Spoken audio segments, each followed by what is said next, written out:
season to the Big Two with the Big Egg, Oklahoma and Nebraska. If they win, you can expect the Cowboys to jump up and finish in the top 10 in the AP poll.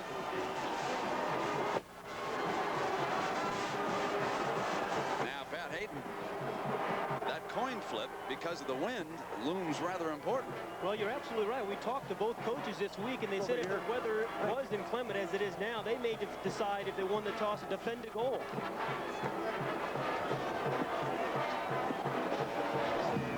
And the wind will be at Oklahoma State's back. They will have the wind here in the opening quarter. It's going to be blowing from right to left. Now, we mentioned the coaching situation and the rumors about Neyland. Let's go down and get more on that from John Docker. Doc? Thank you, Brent. They've been flying around here talk about Neyland getting the job at Ohio State, and it's true. He is one of the two leading candidates as far as my sources can come up with. John Cooper, Ohio State, is the from Arizona State, is the other one.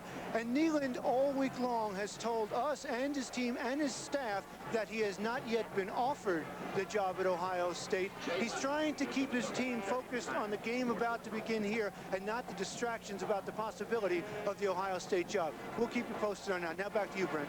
All right, John. And so we have touched on the weather, and here it is right now, 35 degrees, but the wind will be the most important element of the game right now. Gusting up to 20 miles an hour.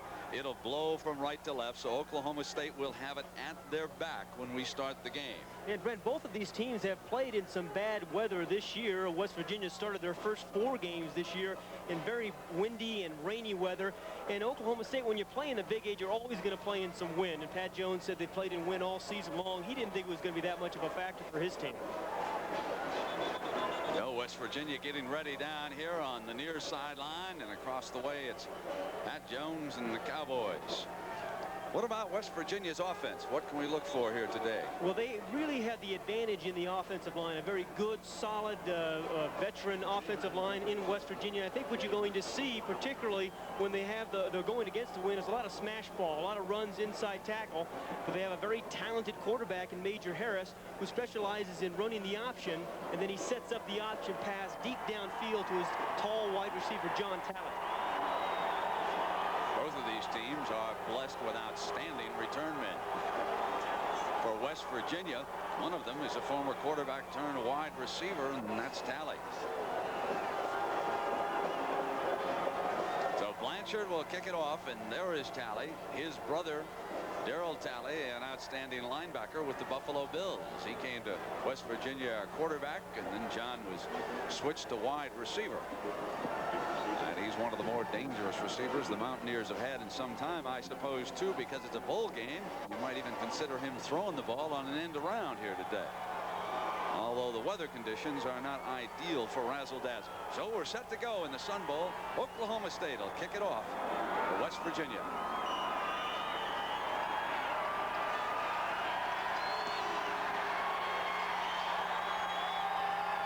Talley will come out.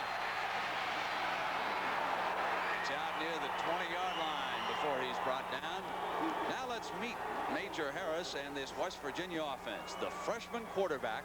He's one of the finest freshman quarterbacks in the nation, destined to have a great career.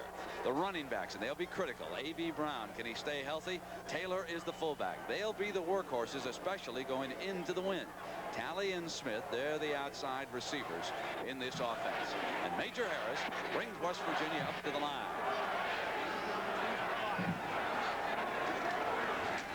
And they'll run Brown on first down. Battled his way for 3-4 yards on that first carry. Now the offensive line blocking for Brown. We see Koken is the man in the middle. How about this offensive line as a unit, Pat? Very good. They're all fourth-year redshirts, so they've been in the program for 4 years now. They've played at least 2 years together. The strength is on the left side. Stroya and Phillips are the dominant players on the offensive line. Harris always a threat to run. Goes with Brown again. So this will bring up about a 3rd and 4. Not quite that far, actually. Ron Williams making the tackle. if the Oklahoma State has a strength defensively, it is their speed, running sideline to sideline. They're vulnerable when you're running right at them, but they're tough to outrun. And right now we've seen West Virginia try 2 outside plays by Brown, but unsuccessful. And that's why they're in a 3rd and long situation. If you're going to have success against this defense, you need to run inside. Now he's working into this stiff wind. He'll put it up. Under pressure, receiver covered, ball swings loose, he gets it out of bounds. So West Virginia will punt. It's 3 and out. Well, Pat Jones' first series on defense went exactly the way he wanted it. He defended the goal, took the wind at his back. His defense played well and forced the punt. And now they'll get very good field position with a strong 15 or 20 mile an hour wind behind them. Carrion punting for West Virginia. And one of the return men is the ever-dangerous Sanders, but it goes to his buddy, and that's Gillum. So down there near midfield, and it'll be the first series coming up for Oklahoma State. There's a 9-yard return by Gillum off that 43-yard punt. Snow flurries now starting to swirl through the air. Mike Gundy, the quarterback for the Cowboys. Limbrick, the blocker. Thurman Thomas, you've heard about him all season long. The receivers are extremely tall. They both go 6'4". Williams maybe about 6'5". He also is a former quarterback. Small corners. The flea flicker right away. Here's Dykes. And Dykes is alone inside the 10. Down near the 5-yard line. How about that for an opener? And a terrific call on the first play of the game. It was set up beautifully. They had the wind behind them. Everybody's thinking Thurman Thomas is going to carry the ball when you get excellent field position, of course. And after he got it, he just pitched it back. And Gundy hit the crossing route to Dykes. And this is something that Dykes has specialized all year long. He'll get up on one side of the formation, run the crossing route to get the ball to him while he's on the move, because he's very good after he catches the ball. So that defensive backfield bit run when Thomas came to the line. That's all they needed. Now Thurman picks his way close and in. Oklahoma State strikes first. We talked about how wide open their offense is. It was terrific 2 calls there on the first couple of plays.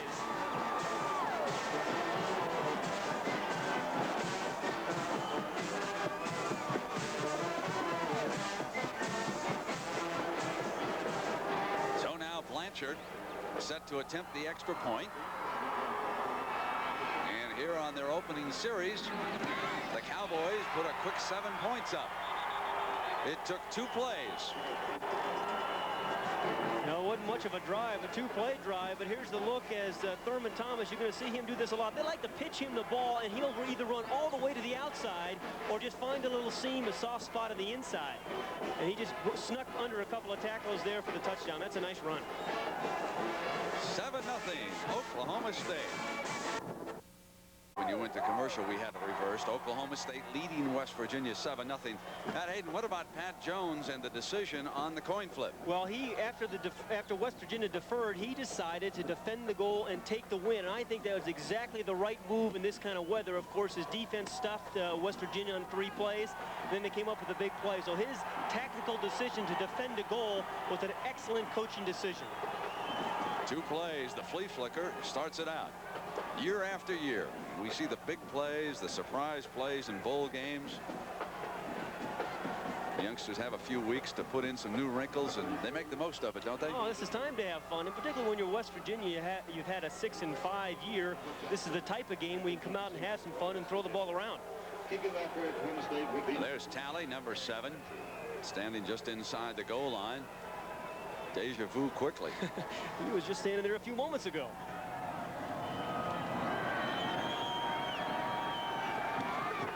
Whacks it back down. This one caught that breeze and sailed out of the end zone. It'll come up to the 20-yard line for Major Harris. Let's take a look at the Oklahoma State defense. Anchored there in the middle by Kim Johnson. What about this group, Pat? Again, we've talked about their speed. No dominating players like they've had, like Leslie O'Neal in the past. Good speed. They've created a lot of fumbles this year. They've created 36 fumbles on the year because they can really run and hit.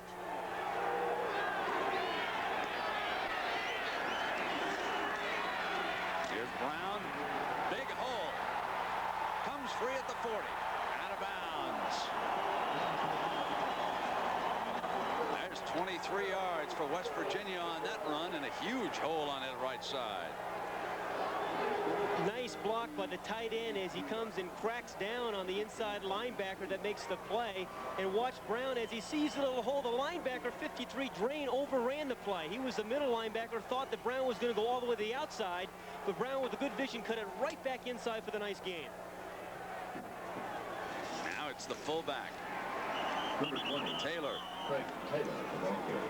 West Virginia will use its fullback more than Oklahoma State. Now the rest of the defense, and there is Drain, one of the better young linebackers at Oklahoma State. Gillum and Weller at the corners, and two big tough safeties, Smith and Decker.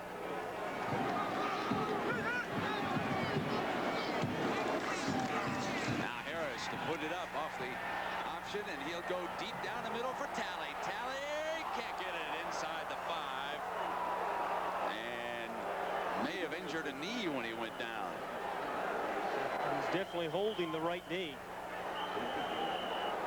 Nonetheless, it was a remarkable throw into about a 20-mile-an-hour wind by Major Harris. And Brent, this is the play that you and I have seen Syracuse use so successfully this year. You set it up by running the option play, then the quarterback comes down the line of scrimmage, and the free safety jumps up because he has got option responsibility, and then you run the post pattern behind the free safety who had already bitten on the option fake, and Talley has caught in about 6 touchdown passes on that pass alone. You can see him crash down hard on that left knee.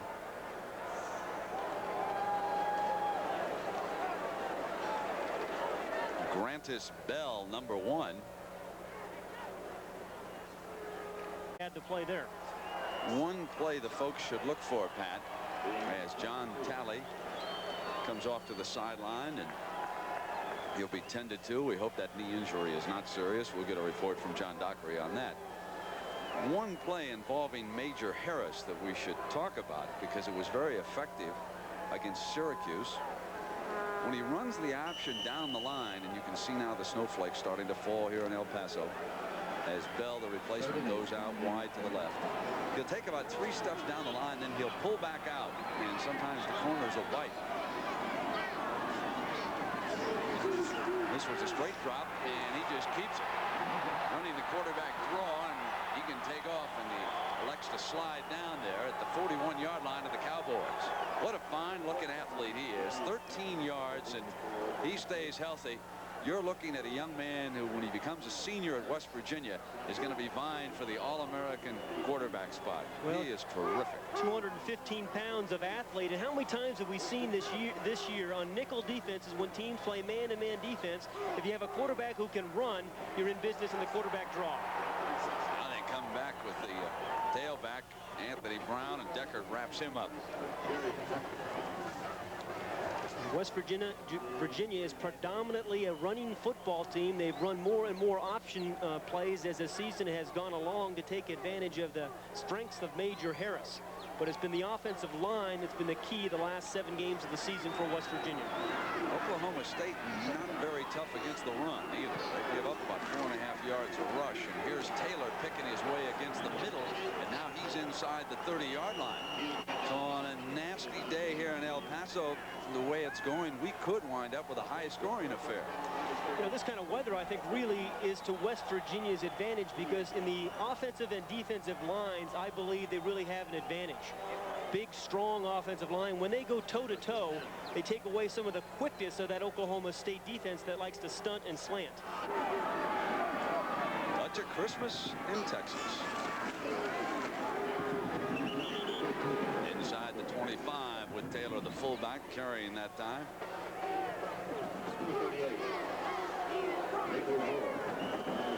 They have great depth in that West Virginia backfield. Brown is in there now, and I'm sure we will see Johnson and Napoleon, Taylor at fullback, and Harris also an excellent runner.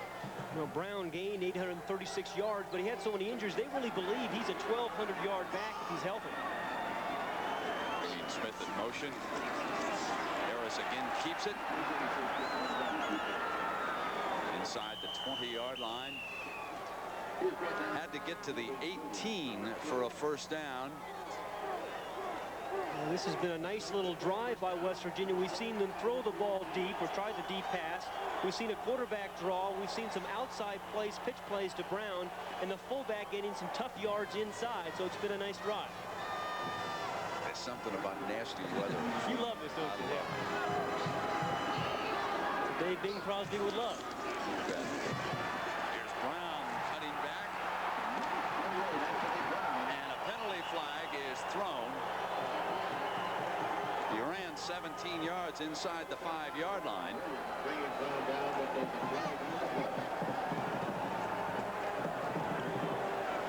Yeah, I think they're going to call a clip against a wide receiver from West Virginia. It was number 82, Calvin Phillips, who was trying to lend a hand and clipped a defensive man.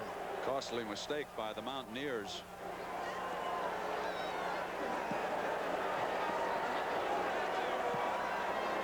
Tight end Keith Wynn was also downfield helping clear the way. I've been impressed so far with A.B. Brown, his running, Brennan. He's got these very big legs, real big thighs, and he's real tough to get your arms around him and bring him down. He breaks a lot of tackles. Oklahoma State leading West Virginia. Opening quarter of the Sun Bowl. John Dockery, Jim Nance, and Pat Hayden. I'm Brent Musburger. We wish all of you a very Merry Christmas. And yes, it is snowing in El Paso, Texas. Harris, the freshman quarterback, keeping and getting to the 11-yard line. West Virginia must get to the 8 for a first down.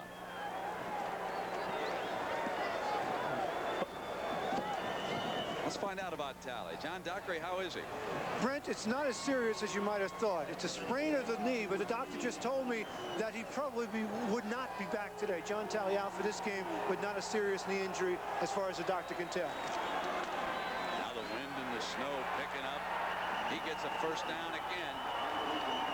And that's been the success inside. That offensive line on this drive has done a marvelous job just dominating up front early. Koch in the center gets a nice block, a double team. They see 55, Kovac, the right guard. First he doubled on the nose, and he came off him and blocked the linebacker. Kovac got 2 men.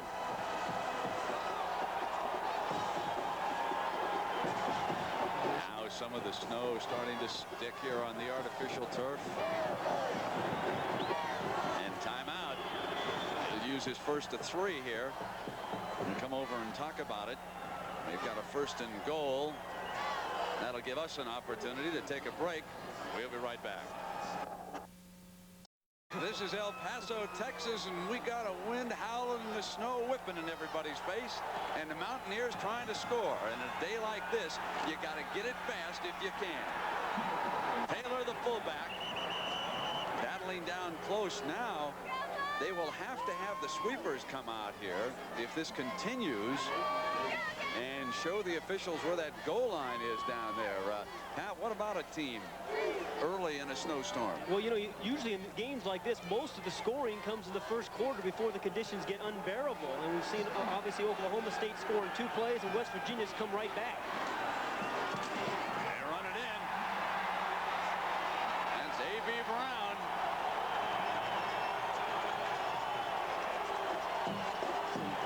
Nice blocks up front, Brent.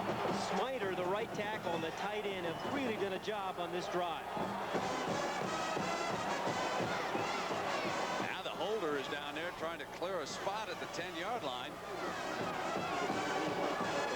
That's Mike Temko, one of the backup quarterbacks. He'll be the holder here. Charlie Bauman, number 8.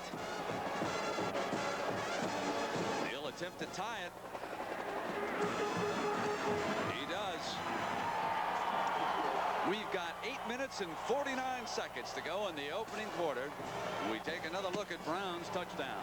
And it was the right side of the offensive line who really came off the ball, got some good footing, and opened up a nice little gap there for Brown. That's a big hole for down by the goal line.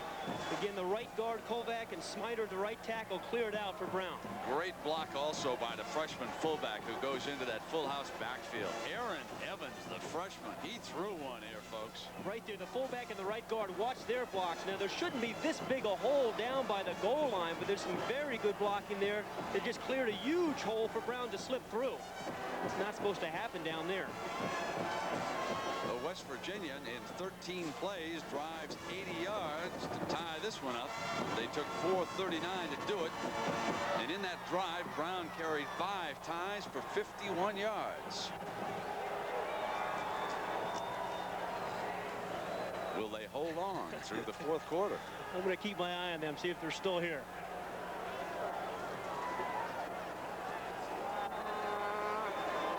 The Winter Wonderland in El Paso, Texas. We'll go indoors and up north tomorrow when the Washington Redskins and the Minnesota Vikings square off, and the Vikings can wrap up the wild card with a win in that one, Pat. See, Wade Wilson is going to be starting the quarterback. I've seen them play a couple times this year. They are impressive with Wade Wilson. He's come up with a lot of big plays. They don't want Sanders to touch the ball even on a day like this. Ball ricocheted over into Thurman Thomas's hands. We will give you approximate yard lines. There's no way we can see him up here right now with that snow down on the field. And here's the defensive line that Oklahoma State will be working against. This unit, Pat? Very physical, as all of Don Nehlen's defensive teams are. It's one of those kind of physical, hit you in the mouth kind of defense. Blood to your nose. A real tough inside. Gundy, inside flip to Thomas. Now, the last time they touched the ball twice and scored. The flea flicker. You know, this is kind of actually an interesting call, the little shovel pass, because if it's an incomplete, it's not a fumble here. It's just kind of an underhand pass there to Thurman Thomas. I think a safe call, a good call under these circumstances. This will bring up a 2nd and 5. They're at about the 36-yard line. Thomas is stuffed. This will leave them with a 3rd down.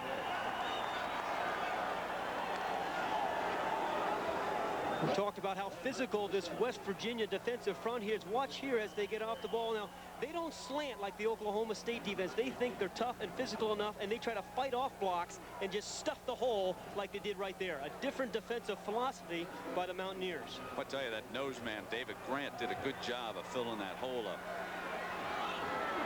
They weren't moving him out of the way. Gundy, only a sophomore, had a great year for Oklahoma State. So did this big fella, Thurman Thomas. He's got a 1st down. They are into West Virginia territory with that 14-yard run. Well, it looks like Oklahoma State, even with the weather conditions like this, are still going to come out and be wide open. We've seen a shovel pass, then we saw them come down and run the option play. But what they really want to do for their big plays is throw the ball downfield to Dykes and Ronnie Williams. They're tall, wide receivers. It may be a little bit more difficult in this kind of weather.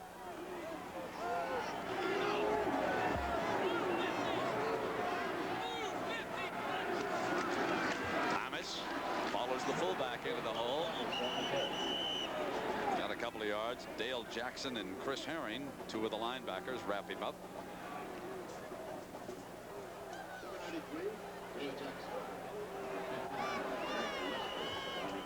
Herring's out of Pueblo, Colorado.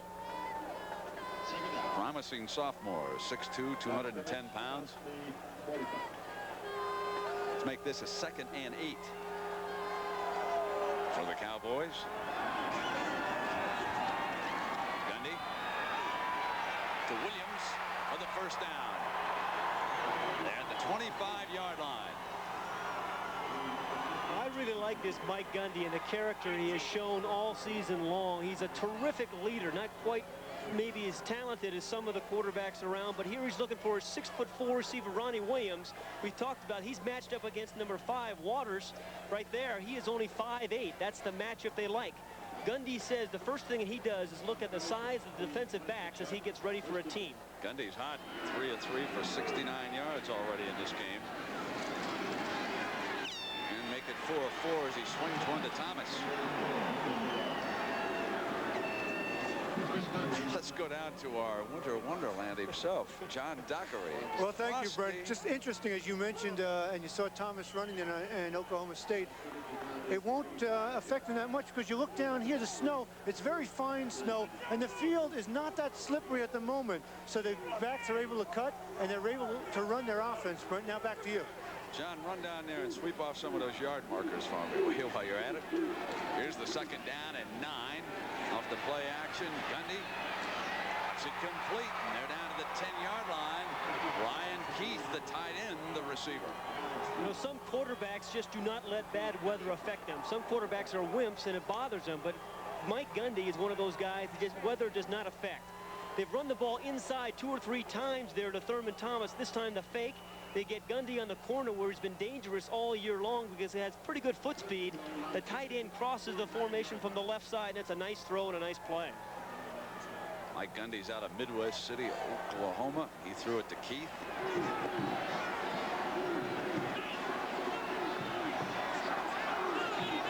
First and goal inside that 10-yard line, which you can barely make out. And Thomas butts one.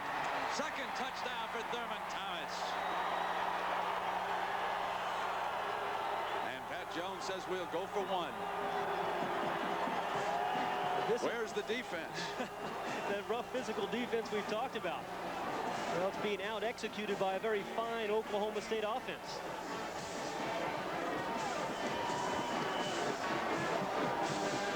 Averaged 34 points a game on the year and set an Oklahoma State record for total yardage.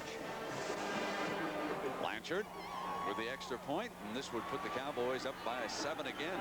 They led in this game 7-0. West Virginia tied it, and now Oklahoma State scores again.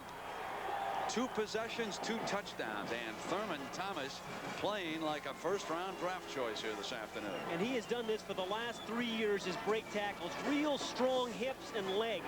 It's hard to get to his legs because he gets down so low and fights off blockers. See, it's real tough to get to his legs, so he'll break some tackles and scores easily. 5:16 to go in the first. Well, for the 10th time in his career, Thurman Thomas has scored at least 2 touchdowns in a game for Oklahoma State. You know, we always talk about vision of backs. Watch the vision of the offensive right guard and right tackle. That's Meacham and Woodard. They're going to pull to the left here and lead Thomas through the hole, but they have to have vision to see the people they're going to pick up. The first black jersey in front of them, you see Meacham pick up, and then number 56, 300-pound Woodard just buries the defensive back, and then Thomas slips in behind him. Key block there by Woodard. Very good vision and eyes by the offensive lineman. And Pat Thomas took his first step to the right, froze that inside linebacker, and then came back and followed those pulling linemen and battled his way on into the end zone. Thurman Thomas, Brent, has had a terrific year, 1,600 yards, as you mentioned earlier, and I think the difference has been the play of Gundy because he hasn't had to carry the team this year as he did 2 years ago. The emergence of Gundy has really allowed Thomas to have a great year. Now Grantis Bell replaces Talley as the deep man. Talley out with a knee injury. It's 14-7. Oklahoma State has scored with both of its possessions here in the opening quarter. Bell to 10, out to the 20, and hammered down at the 21-yard line by Milton Cockrell, a cornerback out of Dallas, Texas. Boy, did he lower the boom.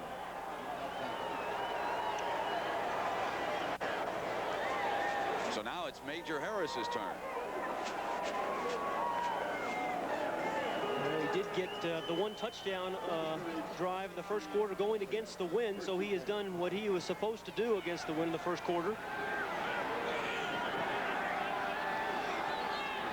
A.B. Brown, the workhorse, there at tailback. Follows a block by the fullback. It's out to the 26-yard line before Ricky Shaw, defensive end out of Fayetteville, North Carolina, tackled him for the Cowboys. John Talley is returning to the huddle for West Virginia.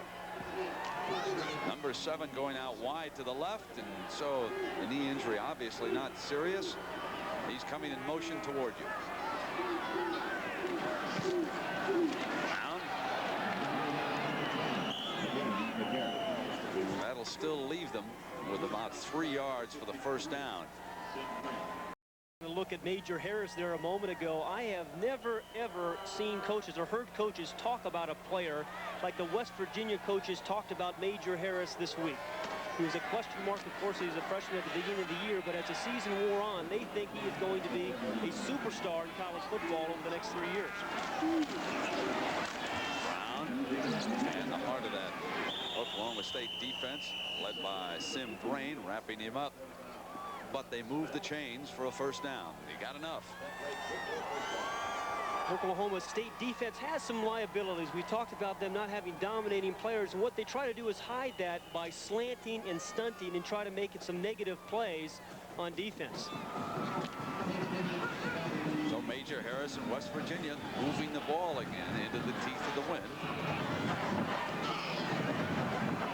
Snow not falling as heavily as it did there for a short time. Brown behind the right side of the offensive line. Battles his way for 3 or 4 more yards.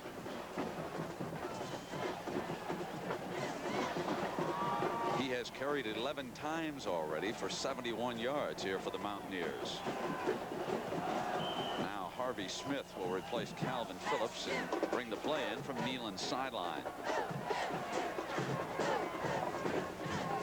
Looks like David Bailey, one of the Oklahoma State strong defensive players, is walking off with a injured shoulder there, is waving his arm. Well, he was one of the guys they felt they needed to play very well inside to have a chance between David Bailey and Ricky Shaw on the defensive front for Oklahoma State. He'll be a big loss if he can't come back. So Harris and West Virginia face a 2nd and 8.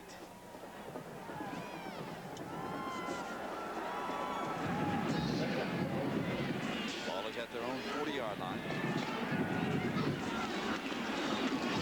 Harris could not find an opening, and Shaw brings him down, number 97. As you look at West Virginia's team, a lot of times you can tell where they're going to run the ball by the split of the offensive linemen. If they have big line splits, they like to run the ball inside with isolation plays to the fullback and tailback. When they go toe-to-toe, they're going to throw the ball or try to get the ball to the perimeter of the defense.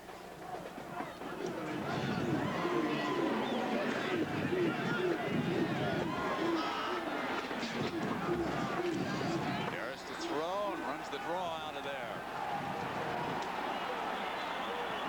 Out of bounds here on the near side. We asked Talley to comment about his freshman quarterback, and here's what he had to say. I think he's done a tremendous job for our offense this year. I think he's a plus in our column as West Virginia.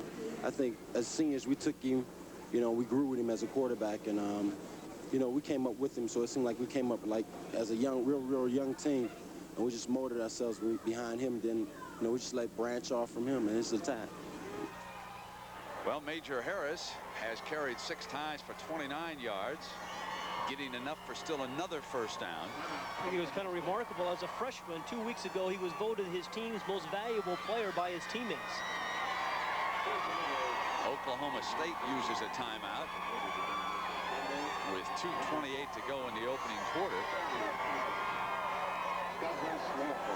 West Virginia spent one earlier.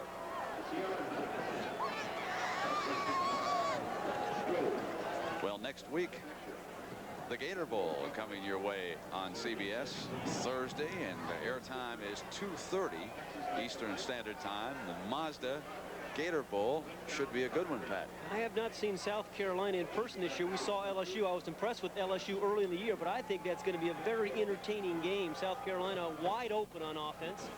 Todd Ellis. And then, of course, the Cotton Bowl, 1:30 Eastern Time. Notre Dame and Texas A&M. A&M defense is pretty good. So it's 1st and 10 for the Mountaineers. Smith going in motion. And they run the fullback. Greg Taylor and Ron Williams brings him down for the Cowboys.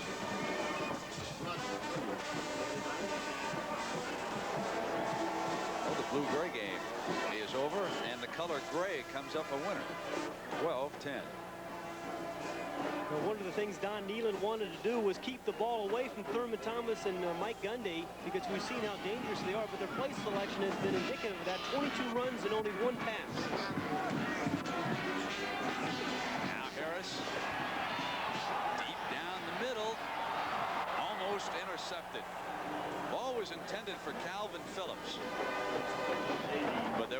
terrific pass protection, and Weller and Deckard were both back defensively. You know, watch the pass protection, as you mentioned, Brendan. This pass protection all season long has allowed Harris to develop as a quarterback. The hands are out. There's no penetration. There's a terrific pocket there for Harris to have plenty of time to step up and throw the ball. But it's been a strength of that offensive line, I think, which has been a major factor in Major Harris's development this year. 3rd and 7. Ball is at the Oklahoma State 47-yard line. They run the draw with Brown. He gets an alley on the left side. A first down for West Virginia. It's incredible to me. The weather hasn't affected either one of these offenses, has it? Not so far. You have to like the play selection by West Virginia. They throw the ball deep downfield a couple of times. They have so far in the first quarter. They've pounded the ball inside. They've gone outside. That time they ran a little draw to Brown as he picked his way for the first down. So the ball is down to the Oklahoma State 27. It's 1st and 10. And they run the workhorse again. That time Marcus Jones held on, the defensive tackle. Down to John Dockery. Doc. Brent, you and Pat have been talking about the traction the players have had on the field. One of the reasons they have it is it's a portable shoe store. On the Oklahoma State sideline, they brought all of these shoes with them, and most of the players have changed to this type of shoe. You see all the tiny little cleats, they're conical shaped. They get better traction on this snowy turf. Now back to you, Brent. All right, John. This is a 2nd and 7. And Brown comes up the middle. Brandon Colbert, a backup nose man, tripping him up as he came through. Also in on that tackle. John Stroya, the left guard, number 75 for West Virginia, really is doing a nice job of controlling his man, as well as Kevin Koch in the center. We've seen West Virginia has some real success running the ball inside. And if he can do that, it sets up everything else. It sets up the outside runs, of course, and the passes as well. 14 carries for 100 yards already for Anthony Brown. That's his 4th 100-yard game, and in a short yardage situation, they go to the wishbone and pop it straight ahead to move the chains. There's time running out here in the first quarter, and then West Virginia will have the wind at its back. They've only thrown 2 balls into the wind, so it'll be interesting to see if they change their philosophy a little bit when the quarter changes. And it'll be interesting to see what Oklahoma State will attempt to do moving into the wind for the first time. They were pretty wide open. Ball is on the 15-yard line. Brown straight ahead. Stop short of the 10. That'll do it here in the opening quarter. So we've come to the end of the first quarter. 21 points scored. And Oklahoma State leading West Virginia 14-7. College football continues after this message and a word from your local station. John, here in El Paso, Texas, 21 points scored with Oklahoma State leading West Virginia 14-7. We had the excitement of a brief blizzard here too, and the key man, Anthony Brown of the Mountaineers out of Salem, New Jersey. He did not play against East Carolina or Syracuse because of an injury. But here this afternoon against Oklahoma State, he's a force to be reckoned with. This is a 2nd and 6, and the Mountaineers sprint into the I formation. Harris, the quarterback, keeps it. Another first down for the Mountaineers and getting close to the goal line before Robert Nunn brings him down. West Virginia's kind of game, just kind of grind it out there, keep Thurman Thomas and Gundy on the bench. Nice block by Keith Wynn, the tight end, on the right side that time. Great communication between these offensive linemen because they've played so long together, and if there's any place you need communication and teamwork in football, it's in the offensive line. And the ball is at the Cowboy 5-yard line. Brown is stopped there at the point of attack. That was Rod Smith, the strong safety. 6'2", 195-pound sophomore out of Tulsa, Oklahoma. Stepped into that hole, and I mean, he stuffed him. He is number 45, and he came right up there, read the play early. What a strong safety does, he reads the block of the tight end. As soon as the tight end blocks down, Smith steps up into the hole. Major Harris left with 5 yards. The wide side of the field is to his left, and with his running ability, the option play for West Virginia down here has to be one of the plays they feature going in. They'll come to the short side with Brown, and he's got it.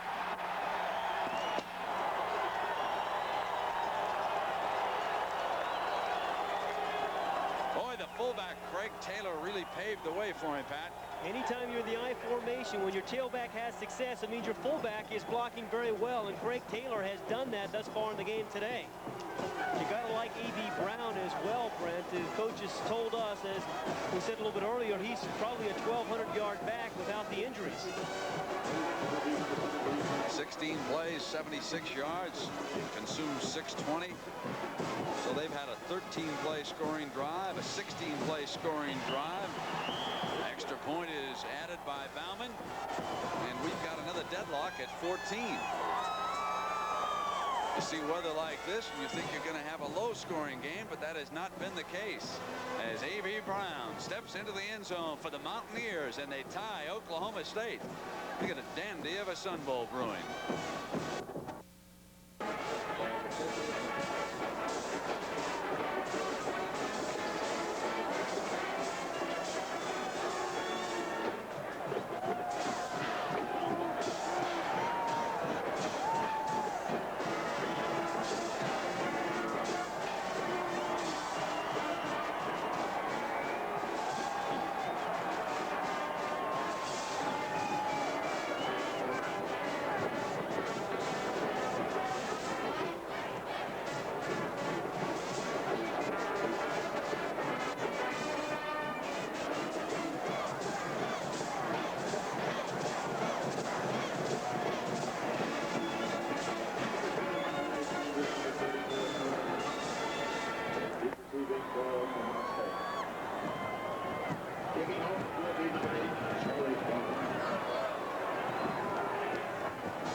Set to go with the score tied at 14.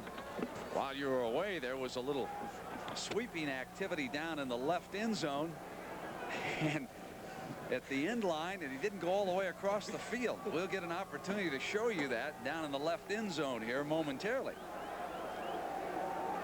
Now a spot has been scraped clean for Bauman with the ball on going to be held because of the wind problem.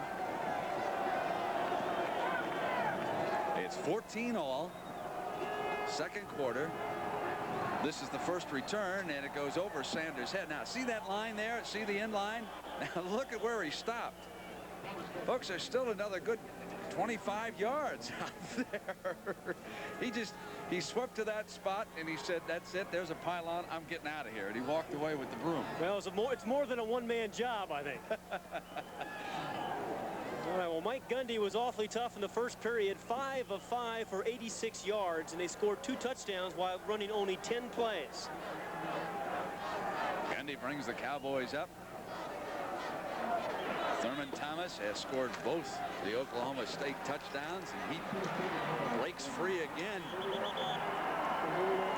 Let's talk about Thurman Thomas right now, Pat, because there's been all of the talk of the draft list that you see about Lorenzo White, great running back up at Michigan State.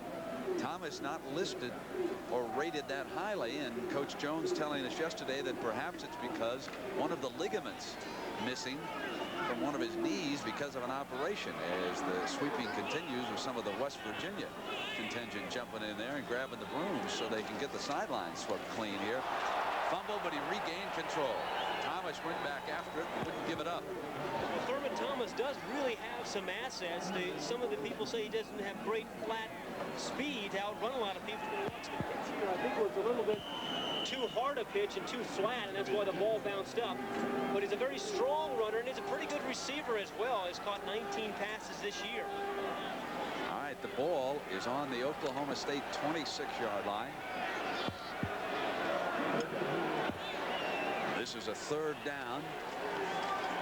Gundy forced out of the pocket. He is an excellent scrambler. Throws on the run to his tailback. And another first down for the Cowboys. You know, Brent, some coaches don't like their quarterbacks to scramble because bad things happen when quarterbacks scramble, but not Mike Gundy. Good thing he's got some magic about him. His coaches encourage him to scramble, actually. He practices a scramble drill every day. I saw him on Wednesday practice it for about 15 minutes, where the receivers keep practicing working back to him. Now the ball out to the Oklahoma State 40-yard line for this first down. Here's Thomas. And Brad Hunt would not let him go. The 6'2 senior from Ripley, West Virginia, holding on and bringing Thomas down. Brad Hunt has had a very good year, Brenda. In last spring, they thought he wasn't even going to be a starter because he was too overweight. Spent the summer in Spain in a summer away program, got himself in great shape, came back, and has had a terrific year and was elected captain 2 weeks ago.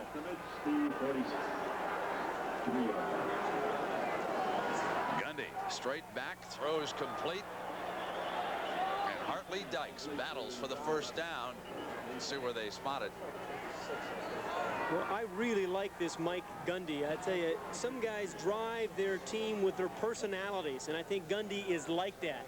You know, leadership when you're playing quarterback just means getting more out of the people around you. I think he gets maybe 10 or 15% out of his teammates just by his leadership, his charisma. That one of the stories I heard. He was recruited heavily by the Sooners, but he preferred to go to Oklahoma State because they run the more classic drop back passing attack than the wishbone. But he was a superb high school athlete up there in Oklahoma. Very, very quick feet. Really escape a lot of trouble with those quick feet, and he gives himself a lot of second chances that a lot of quarterbacks can't do. Here's how you pick up the blitz at the top of the screen. You'll see Ellis, number 66, come in. He tries to knock the ball down, and that's Thurman Thomas going right underneath him. That's another thing. Thomas is a very good blocker. Well, the ball is just about half a yard short of midfield. And here he comes again, Thurman Thomas. And this time he is crushed by Willie Edwards, the cornerback. You know, Thurman Thomas has a great burst. He's a very patient runner. You see his eyes there, but I'll tell you, he waits for things to develop, and then he just explodes through the hole. There may have been a penalty flag thrown down there, too. Yes, indeed. They're going to bring it back. This is going against Oklahoma State. The play is coming back.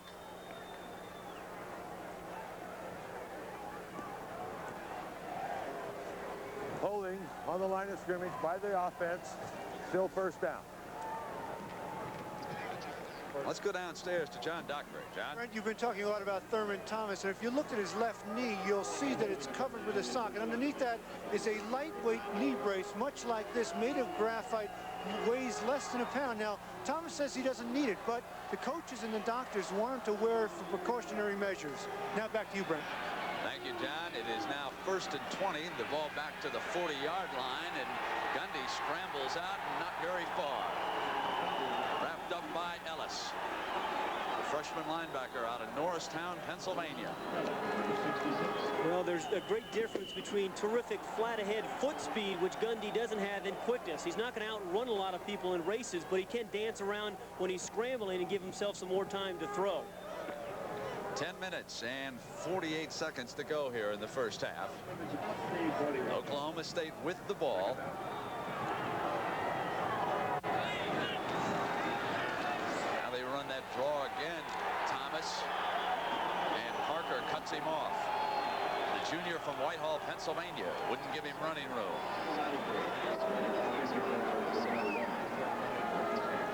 Gundy explained to us why he likes to be a scrambling quarterback. That's something that I've just done this year, not as much last year. And the fact that I'm not really a big quarterback, being just 6 foot tall, I have to use other sources of ways of moving on the field. I can't just sit back there and see the receivers because the linemen are so tall. So I like to scramble around and try to get out in the open and make a big play. Pass was incomplete. Green, the receiver, the sophomore from Port Arthur, Texas, out of bounds. Oklahoma State has not changed its style of play at all because of the weather. They've just been just as wide open going against the wind as they were going with it. The official was right there. Looked like actually his foot was right on the boundary, and that's why the official called him out. Yeah, that was a big reason why they had to sweep the boundary, but that could be somewhat misleading too. You bring that broom down there and it suddenly becomes a little bit wider of a boundary. Oklahoma State blocked. Hunt is blocked, and it'll go out of bounds. The far side of the field, Preston Waters, the cornerback, he got in and blocked it. Blocking punts is all determination. Waters, number 5, just comes right off the corner. This is nice strategy too because of the weather conditions. You're just not going to get it off as cleanly. Waters came hard from the left side and did a nice job of taking the spot out in front of the left-footed punter so he wouldn't interfere with him in case he didn't get the block. West Virginia coming up to the line of scrimmage for the first down. West Virginia ready to go. They're at the line. Major Harris pulling back, throwing deep for Bell, and it's intercepted. Intercepted at the 11-yard line. Jerry Deckard, the free safety, with an interception. And that was a very poor throw and decision by Major Harris. When you see a free safety in the middle of the field like Deckard, number 47 was, you know you don't have the post route. So you have to come off to a secondary receiver. Usually it's somebody running an underneath route. But Harris forced the ball, and Deckard was there the whole time to make the play. 9:41 remaining here in the first half. Oklahoma State and West Virginia tied at 14 in the Sun Bowl.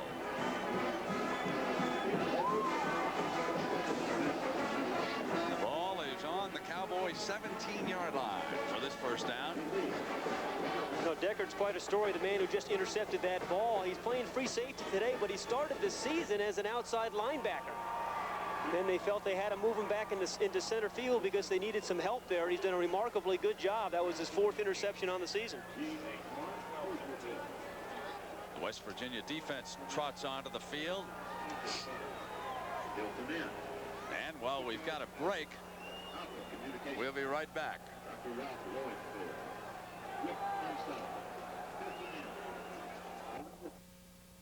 There's a penalty marker thrown as they run Limbrick, the fullback, right straight up the middle, but there is a penalty flag thrown on the play here. That was the first down following the interception.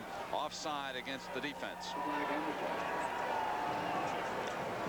Matt Jones, the Oklahoma State coach, he replaced Jimmy Johnson. He has done a superb job with the Cowboys. And West Virginia probably a little bit better this year than that 6-5 record would indicate. They lost some heartbreakers to Penn State and Syracuse. That Syracuse game, one of the best college football games of the year. Was that 4th quarter ever at Danville?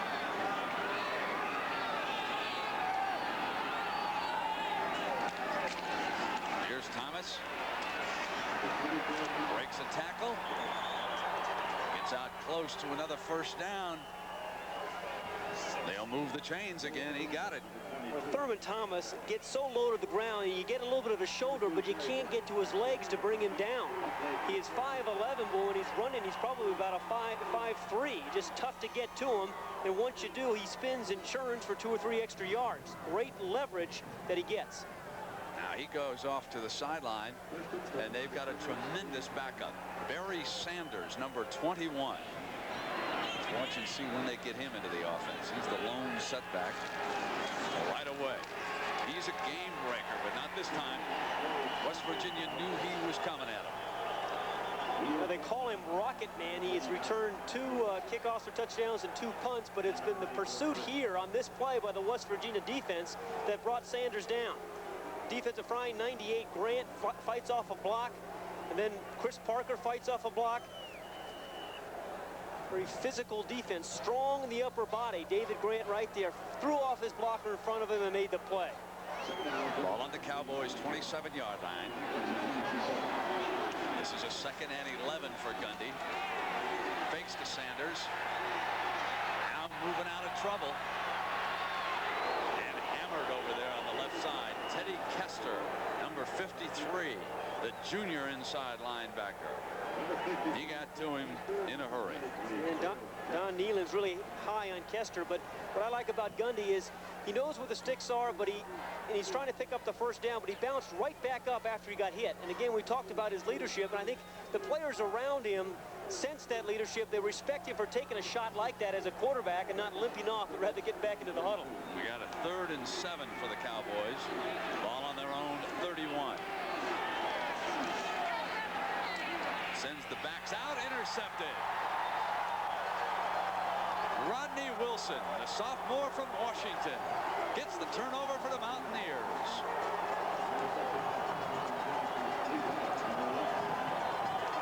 Well, Wilson is the outside linebacker who just falls back into the play. It's a short drop by Gundy. It's a quick throw. He's trying to get it out there, but he's a tall man. He just jumped up and made a real nice play on it.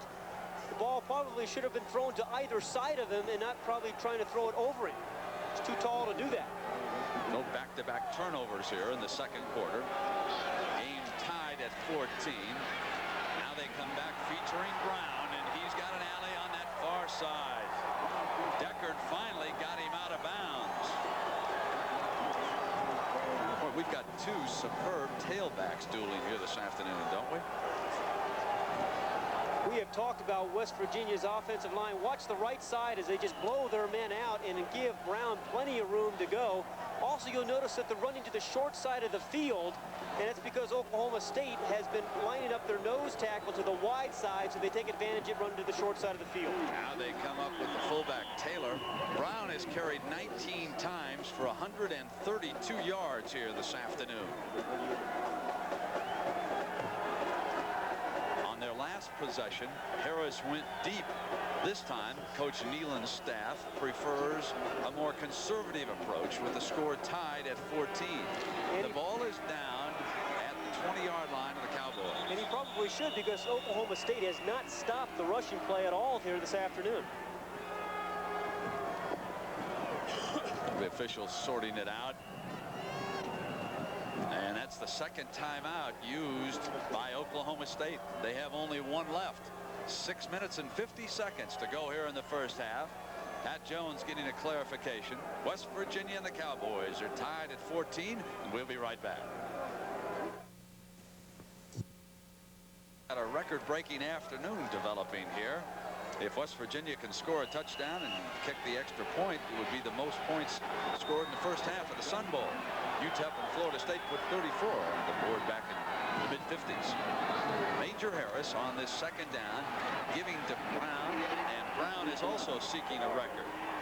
197 yards rushing is the Sun Bowl mark, and it's held by Charles Alexander of LSU. He did it against Stanford back in 1977, and he already is approaching the 140 mark. You know, I like what Don Nealon is doing here. Ordinarily, he switches his tailbacks, but Brown has been so hot, he just keeps giving him the ball. I think that's good coaching. Don't substitute when you have a guy with a hot hand. 3rd and 7 from the 20-yard line. Harris keeps it. He was stopped short of the 15-yard line, and they'll have to get to the 12 for a first down. Drain, the linebacker, put the knock on him.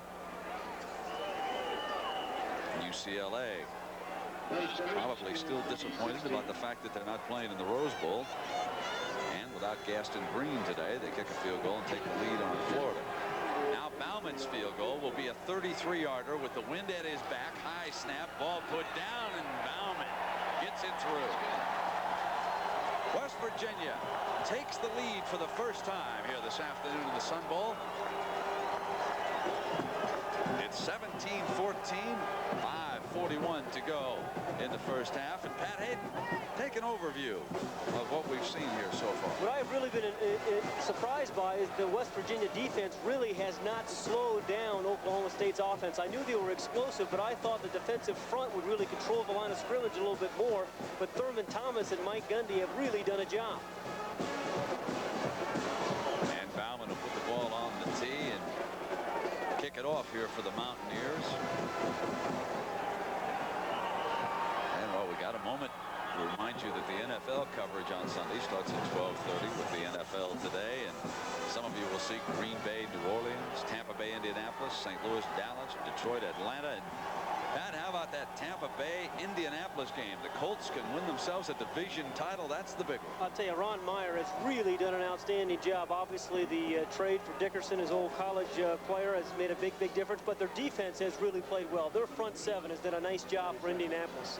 And you also saw the reminder that coming up with a doubleheader game, the Bears and the Raiders. We'll get an opportunity a little bit later. We'll talk about that. Kind of fun to see some different teams. Indianapolis and New Orleans in the picture. This year deserves New Orleans and Indianapolis to play in the Super Bowl. They cut the heart out of the season early. Now, Oklahoma State features one of the most dangerous return men in all of football. Barry Sanders, number 21, standing back at the goal line. Out of Wichita, Kansas. He's only a sophomore. He'll step into Thomas's tailback spot next year for the Cowboys. See if they keep it away from him all game. What a great kickoff that was into the end zone. Sanders wasn't sure if the ball was going to go out of bounds or go into the end zone, and it went in for the touchback. It'll come out on the 20. Well, he has returned 2 kickoffs for touchdowns, going coast to coast, 100 yards actually. The first one was the first play of the season for Oklahoma State. He's also returned 2 punts for touchdowns. And now Pat Jones is getting asked to do special teams clinics all over the country. You know, he said he wasn't much of a special teams coach until he put Barry Sanders back there. Now he's lecturing all over the country.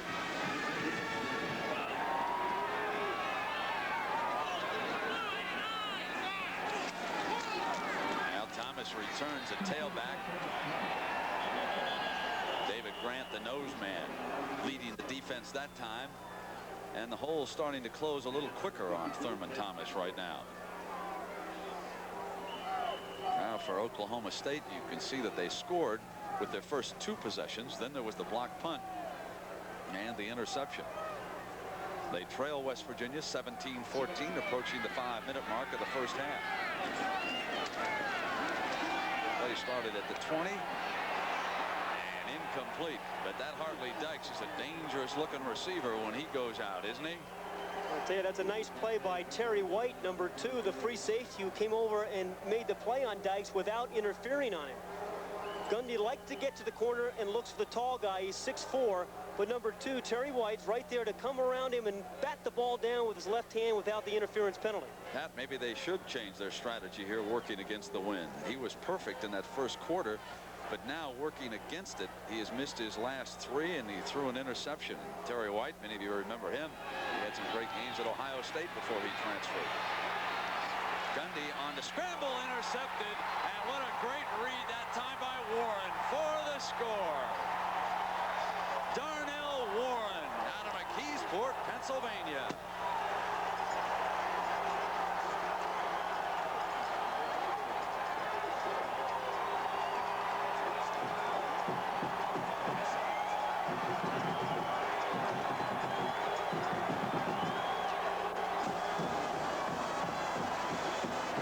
Terrific play by Warren. This is supposed to be a screen back to the backside. Gundy is rolling right. He looks left. He's supposed to throw a screen there, but it's well covered.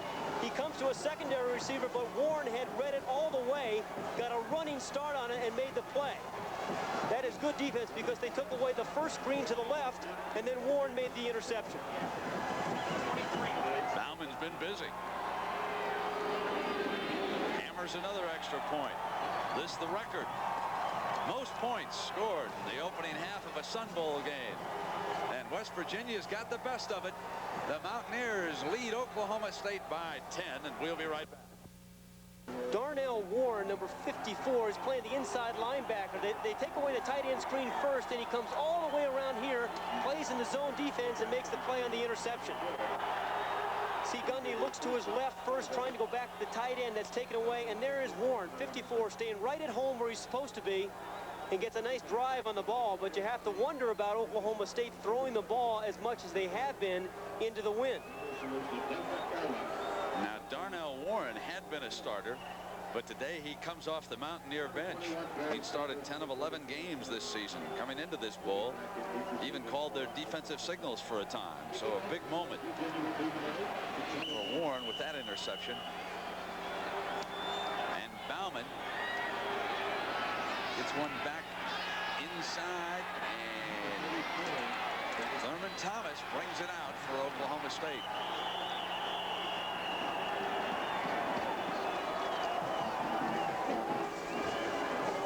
Well, you can see the turnovers in this game starting to add up. And what a difference the two quarters make as far as throwing into the wind and with it are concerned. Gundy in the opening quarter was 5 of 5 for 86 yards. In the second quarter, he's 2 of 6 for 19 yards and 2 interceptions. Now he'll try to get Sanders into this attack. Well, I think it's really important for Oklahoma State to get something on the board before halftime. 4:37 left. They only have one timeout. But the way West Virginia has been controlling the line of scrimmage offensively, it's important for them to get back into the ball game here before halftime is out. We haven't seen them to get the ball to the outside guys. Dykes enough. So we're in El Paso, Texas, with 4:17 to go in the first half, and West Virginia leading by 10. And Gundy throwing a quick pop to Dykes, who breaks a tackle and then pulls 2 defenders with him. Willie Edwards rides him down. It's a 22-yard gain. Gundy to Hart Lee Dykes.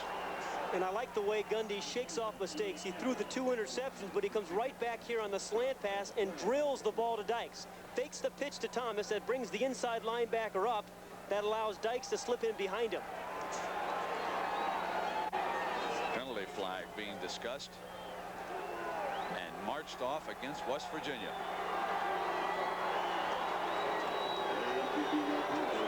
Personal foul on the defense, 15 yards, first down. That moves the ball into West Virginia territory for this first down. The ball is at the Mountaineer 41-yard line.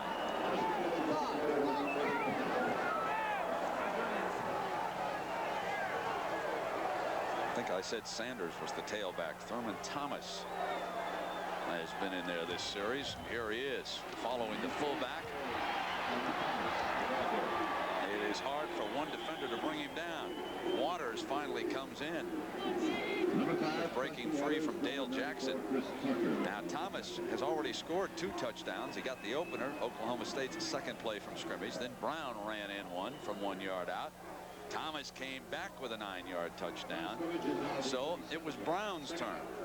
He scored his second for the Mountaineers. Bauman put West Virginia ahead for the first time, and then the interception and the return for the score by Warren, and that's where we now stand as Gundy breaks free from Jackson, but couldn't do much as Brad Hunt finally came over and brought the sophomore quarterback down. Dale Jackson has had a very nice year, as Brad Hunt has, for the West Virginia defense. Jackson had his paws on him first, really come on the last 5 games, and Hunt came all the way from the wide side of the field into the boundary to put the stop on Gundy. Now the ball is at the 39-yard line. It's 3rd and 8 for the Cowboys. Gundy drops it off underneath, and it's a first down. J.R. Dillard, the tight end, was the receiver, and Gundy did a superb job of looking for his second option that time. Terrific pass protection here. Watch the left tackle, number 62, Mike Wolf, really put the last defender away and allowed Gundy to step outside and make the play. There's 62. That's Wolf. He pushes him out, which you can do in college football now. Use your hands, and that allowed Gundy to get him the ball. Ball is down to the West Virginia 31-yard line. You know, good story about Mike Wolf, the offensive tackle, when we just saw him make the play.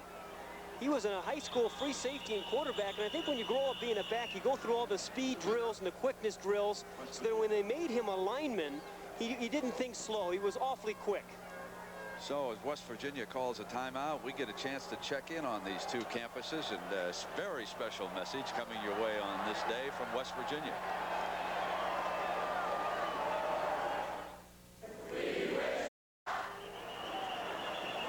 So a great message from West Virginia, and certainly we want to echo that sentiment. A very Merry Christmas to all of you along the way. You didn't miss anything. The whistle was blown on that snap. as they came out. Wasn't that tremendous, getting all the students and faculty and folks together for that message? I think it took 164 takes, but they finally got it right. It was a very, very nice message. Yeah, can you imagine the director? A couple of thousand college kids, you think they're going to listen to you? Well, we've had a wide open affair despite the snow and the wind here in El Paso. I've really been amazed how well both offenses have played regarding the circumstances. I guess you expected somewhat from a team from the east like West Virginia. They play in bad weather, and Pat Jones said his team has played in a lot of wind this year. There's head coach Don Nealon. Maybe you're looking at the next Ohio State coach. Who knows? If not Nealon, then it'll probably be John Cooper out of Arizona State. Well, Nealon has really done a nice job at West Virginia, thinking he's got to recruit against Pittsburgh and Penn State and Notre Dame. And 8 years there, he's only had one losing season. You know, he makes so much sense as the next Ohio State coach, they'll probably hire somebody else. You know, he was at Bowling Green. He was a fine quarterback, did a good job of coaching, knows all the high school coaches. 1st and 10 now for Oklahoma State. They run the draw with Thurman Thomas. This has been a bread and butter play for him today. Robert Pickett, the outside linebacker from Miami, Florida, brings him down for Coach Nealon. His son-in-law is Jeff Hostetler, backup quarterback on the injured list with the New York Giants. Hostetler once was a quarterback at Penn State. He transferred because he wasn't getting enough playing time for Joe Paterno. And well, I'll tell you who liked that. That was Coach Nealon's daughter. Thought that was a terrific transfer. Not so bad for Coach Nealon either. Yeah, he was a pretty good college quarterback, you bet. Right now, Thurman Thomas and Oklahoma State on the move, trying to get something on the board here inside of 2 minutes in the first half. And Thurman Thomas carrying the load for the Cowboys. They'll move the chains. The ball is at the 20-yard line. Thomas 15 carries for 64 yards here in the first half. And Oklahoma State has done a very nice job on this drive of running the ball inside. What they're trying to do is score a touchdown and use as much of the clock as they can. Stopped at the 19. How about that? How often you see a tackle? Mike Wolf carried that ball. He lined up at left tackle. He was the man I was talking about. He was a high school quarterback and free safety. He came around from the left tackle position, and Gundy gave him the ball. A lineman's dream. Didn't exactly score, though. Call that tackle eligible for me. I love that. There is a penalty marker being discussed, however, as the result of that play, too. Talking about Wolf, and like I said, growing up as a quarterback and free safety, you think fast and go through all those speed drills so that when the other guys are big linemen, they're always thinking slow. I think it's a real advantage because when they moved him to the offensive line, he's just much quicker and faster than most offensive linemen.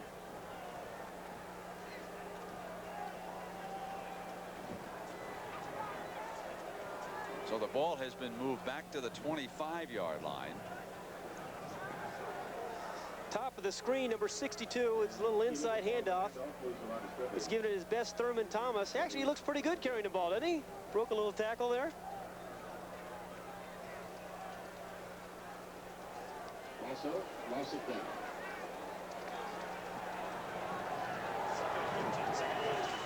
So this is 2nd and 15.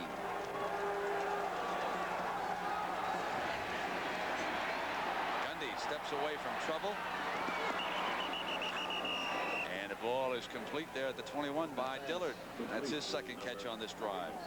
You know, Brent, some guys just have that opportunity and just being able to scramble. The outside guys are going to go deep here, and the tight end just going to come across and find a little dead spot here. But I was talking about Gundy. Some guys just have this ability to buy a little bit more time and scramble there. See the tight end in the short zone, the wide receivers in the deep zone, who dumps the ball off to Dillard. Minute 8 left on this 3rd and 8 now for Gundy, who steps out of trouble and caught a block. Dropped at the 5-yard line. Hart Lee Dykes couldn't hold on. And Dykes was thinking touchdown. Good pass protection as he steps to the outside. Dykes was going to turn as soon as he caught this ball and go to his right and get it in the end zone. He turned his head, the ball came out. Sometimes if you go out and catch the ball with your hands, that doesn't happen, rather than letting it come to your body and bounce off your body. Timeout is is called. 4th and 11. The timeout being called by West Virginia.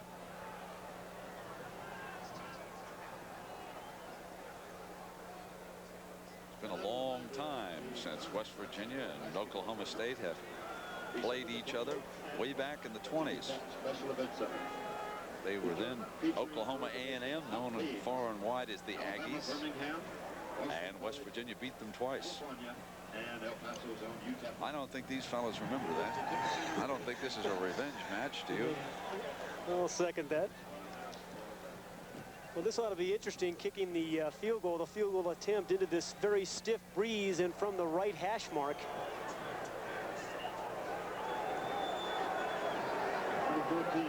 It'll be a 38-yard field goal attempt by Blanchard.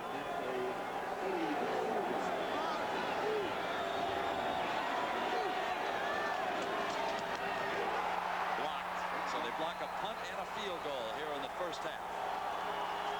West Virginia making the big plays. That was Theron Ellis, number 66, who made the block. He's a freshman, 6'1", and they think he is going to be a great athlete at West Virginia. Here, he comes right from the middle, gets the crease, and gets his big old paws up. Some help from the man over the top as well, but they really like this Theron Ellis. I think he's going to be a great pass rusher here for West Virginia. So here in the first half, the Mountaineers of West Virginia intercept 2 passes, return 1 of them for a touchdown, block a punt, block a field goal, and lead Oklahoma State by 10 points, 24-14. That'll be your storyline of the first half. We have 53 seconds to go, and don't forget Jim Nantz will be coming along at halftime. He'll get you up to date with all the stories that have been developing. Have the latest scores. Earlier today on CBS and the NBA, Detroit defeated the New York Knicks. I'm sure Jim will have some details on that for you. So they dropped the man down, let the clock run. They'll be content to go into the locker room with a 10-point lead. The option for Coach Nealon would have been to throw the ball deep with the wind at his back, although the wind has died down here considerably. If you joined us late, the snow fell during the opening quarter, but it stopped and it has not returned, although there are a few flurries in the air. The forecast was for some heavy snowfall in the 4th quarter. So it'll be West Virginia ahead at the half. 24-14. The Mountaineers led by 3. And then the big play of the opening half. Gundy was setting up to throw a screen for Oklahoma State. The linebacker, Warren, number 54, read it perfectly. Ran to the spot, picked it off, and dashed in for the touchdown. West Virginia 24, Oklahoma State 14. Jim Nantz coming back after this message and a word from your local station. Showing a few scouts what he can do here this afternoon. They say he doesn't have that blazing breakaway speed, but he has picked his daylight beautifully against a tough West Virginia defense. He's been awfully strong inside. With 3 touchdown runs, he's broken about 10 tackles total to get in the end zone. I've been impressed. So the ball being put on the tee there. And Kerry Blanchard, the freshman, to kick it off for Oklahoma State with Bell back in the middle. He has replaced Talley ever since John injured his knee for West Virginia early in the game. He hammers one with the wind at his back. And it'll come out to the 20-yard line. Now the importance of moving the chains for West Virginia. And even if they don't score, it is important to get a few first downs and run some time off of this clock so they can have the wind at their back in the 4th quarter. But what they don't want to do right now is have 3 plays and punt the ball. Because Major Harris has not been throwing very much into the wind, the defense of Oklahoma State is able to press up a little bit closer and give some run support. Brown has had a great game. Taylor's the fullback. Let's see what the West Virginia assistants counter with against this defense. They'll come back with Brown. He steps inside. That's going to leave him in 2nd and long as Sim Drain, the linebacker, fills the hole. Brown's been bothered by injuries. There was a little pain on his face that time when he got up. He's been a workhorse. there's that great confrontation here today, and he'll come off now to the side. He's always had a problem with hamstring pulls, but looked like he took a pretty good shot to the head. He's trying to shake it off there. Now they have two other tailbacks. One of them, Eugene Napoleon, number 33. He's 5'10", out of Jersey City, New Jersey. He went the first half against Syracuse. Harris works the option, finds daylight. Defensive error, and Harris burns the Cowboys. That's the first time that Major Harris really has gotten to the perimeter on the option play. And 14 yards here. This is always going to be a long day for the free safety with this kind of quarterback, because first of all, you have to worry about the scramble. You have to worry about the deep throws, which he's thrown 3 or 4 times. And when the quarterback runs the option, the free safety has to play the alley and make that stop right there. Now they bring the wide receiver in motion. They'll get Napoleon into the game. Moves across the 40-yard line, gaining almost 4 yards. Napoleon a better outside runner than he is inside. The third tailback, Andra Johnson, is the inside man.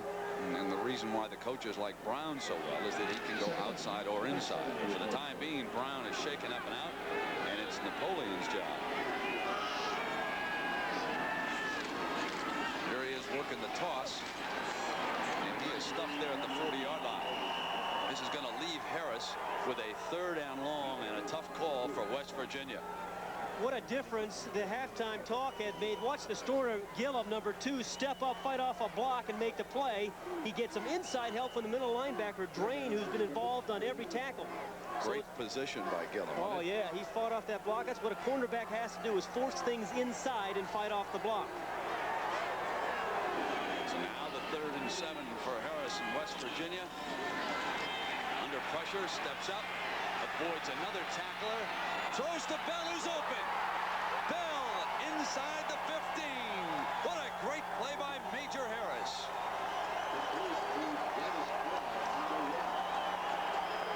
Well, you can see why Don Nealon is so high on Major Harris. This is the first pass completion of the game for Harris, but he shows remarkable composure. He's never rushed here, takes his time. He's going to fake a defender out there with the old pump fake. The defender goes up, and then on the move, leads the receiver Bell beautifully. Nice touch on the move on the throw. A 45-yard gain. Ball at the 15. 1st and 10 for the Mountaineers. Now Brown is back. There's a penalty marker down on the play as Anthony Brown returns to the West Virginia lineup. Number 57 on the stop. There's a flag on the play. You know, in high school, Major Harris was a superb basketball player. I can just hear Coach Catlett now watching saying, I wonder if I could get him to come out and be my point guard for a while.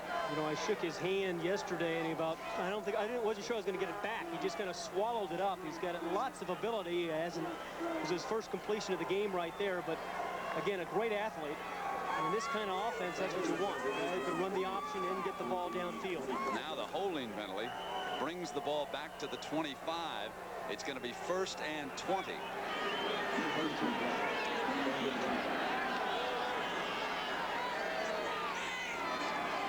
Harris to put it up again. Good protection, and he's hammered down at the 35. He held on a little too long that time. And Ron Williams led the charge. Number 49. Right at the bottom of the screen, 49 right there is Ron Williams. That's Ricky Shaw, actually 97, who's on the one corner. On the other side is Ron Williams, but both outside linebackers came on the blitz, fought off a couple of blocks, forced Harris to stay in the pocket, and then he made the sack. 2nd and 28 after the 8-yard loss. A penalty and a big play by the OSU defense. Harris to the short side, working the option, and Drain tripped him up. Number 53. Got a hand on him. And he's been involved, Sim Drain, right there on every play this second half. And what he is doing, he's doing a much better job of reading the blocks of the center and guards and stepping up and filling the hole. He's their best inside player. Actually, Sim Drain the third. You don't hear too many middle linebackers with Roman numerals after their names. injured player down is Rick Phillips, the left tackle. He's the junior from Parkersburg, West Virginia. Well, he's a pretty good player as well. He made the first team All-East team this year.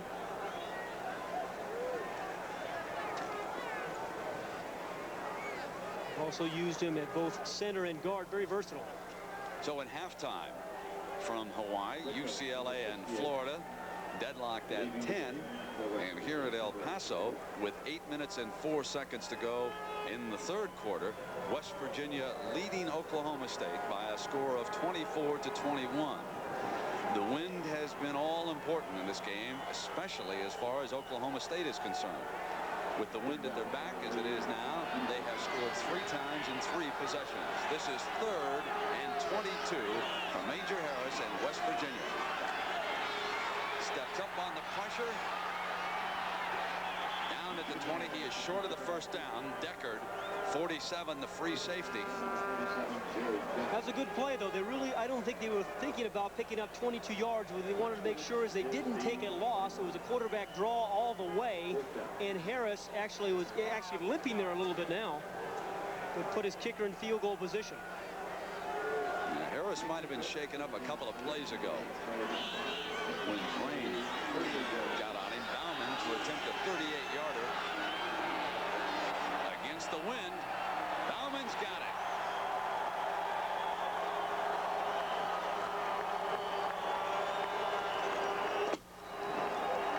Charlie Bauman's second field goal. It's 27-21, West Virginia. The Sun Bowl, it holds 51,200. It was built in 1963, and it's leased by this county to the University of Texas at El Paso, and CBS has televised the Sun Bowl out of El Paso since 1968. And there are some hardy folks hanging in under some tough weather conditions today. And they have seen an excellent football game, all things considered. West Virginia leading Oklahoma State 27-21. There's Sanders. We keep waiting for him to turn it loose. He's got it at the 8. Spins out to the 35, and the ball was loose on the carpet. Fumble, and West Virginia signals they've got it, and Oklahoma State disagrees. That makes sense. And they keep it. Here is Barry Sanders. What makes him such a good return man is that he's fearless. He'll just bring the ball right up the middle and not waste any time. You saw the ball come loose there. One of the Oklahoma players made the recovery, but that's what it takes. You need a guy that's not going to waste any time. He's just going to get upfield. What a pleasure not to have an instant replay review.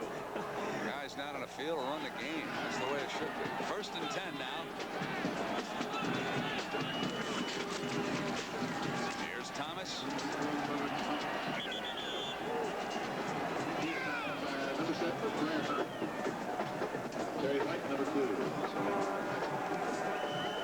Big last drive rushing the ball, but 6:49 left in the third quarter. Last opportunity, obviously, for Oklahoma State to have the wind at its back. You would think this is the kind of time to want to get the ball downfield, get some plays on the board, a score on the board before they get the wind, go against the wind. 6.5 minutes for Gundy, and he'll roll, and couldn't find a man. He's a good runner. Forced out of bounds there on the far side by Rodney Wilson. Well, again, we've got a couple of excellent days coming your way as far as the NFL is concerned. Minnesota, if they win this game, they wrap up the 5th and final playoff spot in the NFC. If Washington wins, then, of course, the Cardinals can be the wild card by beating Dallas Sunday.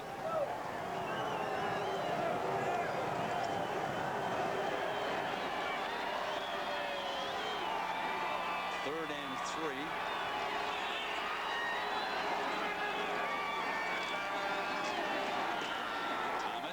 Tripped over his own man who was down. So for the first time, Oklahoma State apparently is not going to score when the wind is at their back. I say apparently because they have faked several punts this season. The reason that wasn't successful, there was terrific penetration up front. I believe it was Chris Parker who made the stunt and really stopped Thomas in the backfield. Now the up back, Thurman Thomas is always dangerous, but this is tricky field position, even when you got the wind at your back. Going to go ahead and follow through with the punt. Cooper. And Bell lets the ball roll dead, and it'll be down. What a beautiful punt. Down at the 1-yard line. Major Harris and West Virginia face 99 yards after Cooper buries them with a 56-yard punt. He gets close to the 5-yard line. Still 5:28 to go here in the third. We talked about the inside blitz. Watch the top right part of the screen. The inside linebackers are going to come in and try to make a play. That drain 53 didn't quite get the hit on Brown, but that's what they were trying to do, force the safety.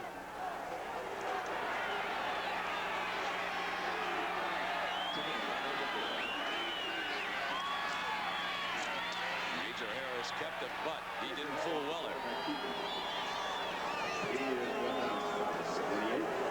This is a very important down for West Virginia. Backed up inside the 10-yard line. It's third about 5. Going against the wind. If they don't get a first down, they're in trouble. Good corner blitz here. We talked about them gambling. The corner up top of the screen, number 28 is Weller. Puts the stop on Harris. Good call. Now it's the 3rd and 5 play. Harris rolling under pressure in the end zone, steps away from it. Major Harris out to the 11. Going to be very close for the first down. The spot will be important here. What an athletic play by Harris, though. I thought he was going to get sacked for a safety. Well, Coach Don Nehlen said that when Harris came to his camps as a high school football player out of Pittsburgh, they would play touch football games in the late afternoon, and he said nobody could touch him. So I figured then nobody could tackle him either. That's a good trait when nobody can touch you when you're a football player. They're going to be short of the first down, even though he makes a great effort. West Virginia is going to have to punt. Carrion will be standing back in his own end zone as he is now.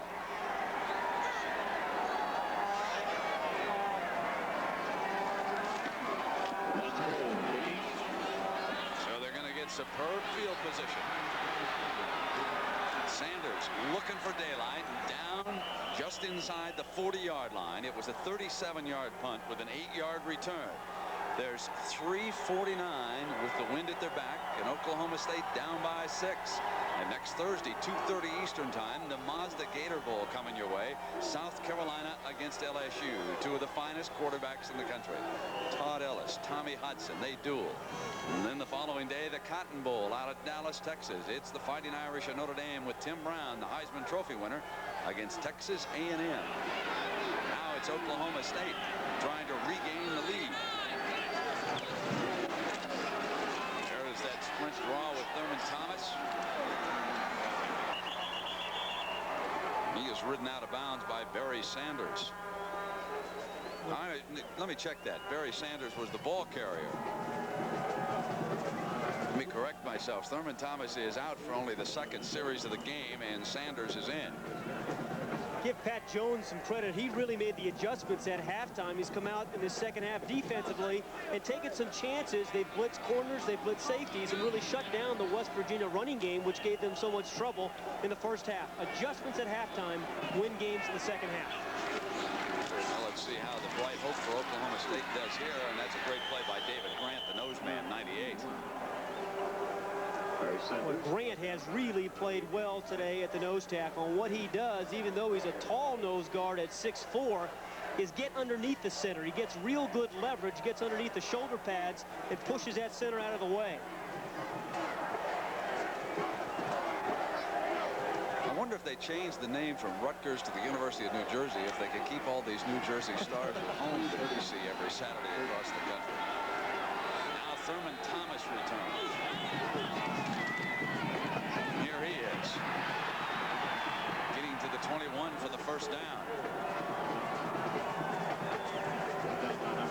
He has got a great feel for where the markers are, where a first down is going to be, and where the touchdown is going to be, because he just really comes and just turns it on. Hunt, number 70, bottom of the screen, is going to make a real nice play. See the stun inside, fights off the block, and then puts the stop on Thomas. However, Thomas had picked up the first down.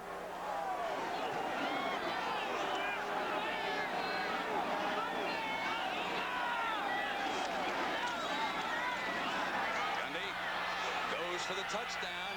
Broken up at the goal line, and interference is the call.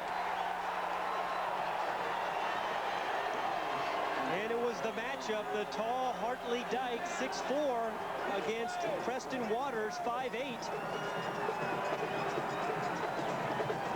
The ball was underthrown, Brent, because of incredible pressure on Gundy. See the blitz inside. That caused the ball to be underthrown. And the defender was right in Dykes' face and bumped into him. Clearly, the call, Bo Orlando, I think, was 22, the strong safety who interfered with him. Unlike the NFL, it's a yardage penalty, and the ball is put down at the 11-yard line. In the NFL, that would have been 1st and goal down at the 1, but that's not the college ruling. Here it'll be 1st and 10 for Oklahoma State at the 11. And Gundy, with a quick pop that Dykes threw behind him, he had to turn around and he couldn't handle it. That was an audible by Gundy. He looked up, and the other receiver, Ronnie Williams, had double coverage. He saw that Dykes had single onto the short side of the field, tried to throw him a quick hitch pass, but it was poorly thrown. Eric Lester, the linebacker, with a few words for Dykes when he walked away. And the defensive call.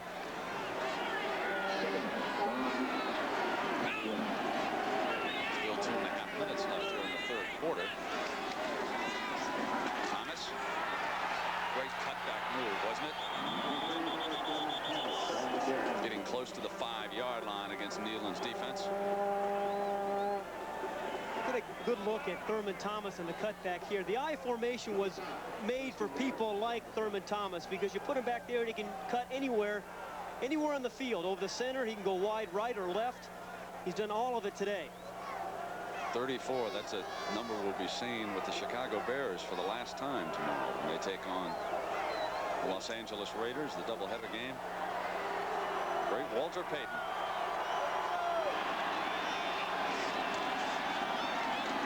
Gundy, touchdown.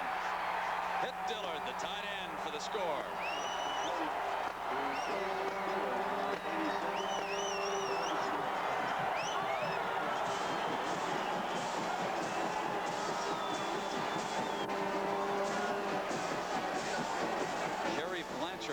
Will attempt the extra point that could give the Cowboys the lead again.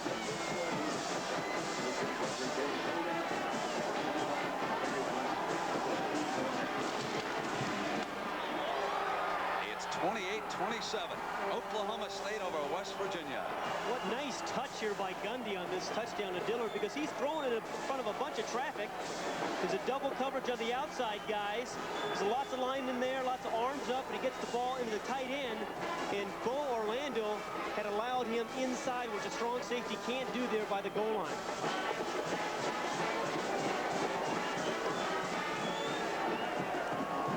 Here he is, and he's going to run inside there. You see the coverage out here, the fake on the little play inside, and then Dillard runs around the strong safety, cuts inside of him, and that's a well-thrown ball by Gundy in between the 2 defenders. Good touch. Boy, Oklahoma State's going to miss the win. They've had it at their back. Spirit's team has come through in fine fashion. 5 possessions with the wind and 4 scores. And Santa Claus enjoying a little Texas snow.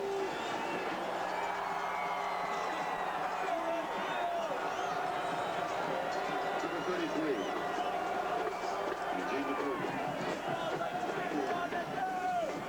1:43 left, and the question in this game becomes, can Oklahoma State's defense stop West Virginia when they have the wind at their back in the final quarter? Bell chases after it into the end zone, and he elects to come out. Hammered at the 13. Great coverage by Milton Cockrell out of Dallas. What a great special teams player he is. 5'9", 180. Number 8 has been downfield, covered a couple of kickoffs for Oklahoma State extremely well. Been watching a lot of those Bates reruns while he was growing up down there. The 3rd tackle he's made on a kickoff. Boy, that can really set the tone for your defense when your special team stops the return team inside the 15-yard line.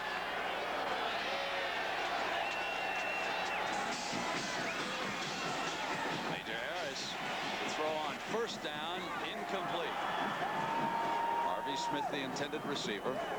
Ball was thrown low. That's a surprise call. I thought what West Virginia would try to do is run the timeout in this third quarter so that if they had to punt, at least they'd be punting with the wind. So that's a strange call because the clock does not run down.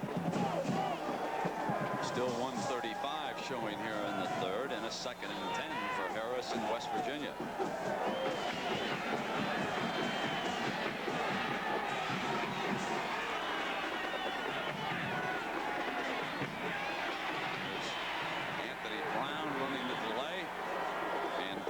Colbert along with Sim Brain bringing him down. This will leave a 3rd and long, and with the snow starting to fall again, we get word of a 10-degree wind chill factor right now in El Paso, Texas. And this is the most important 3rd down of the game thus far. Very important for West Virginia to convert here so they don't have to punt into the wind. They've got 7 yards to go.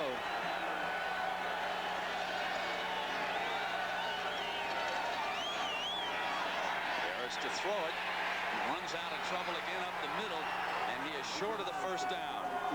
Marcus Jones, the defensive tackle, running him down.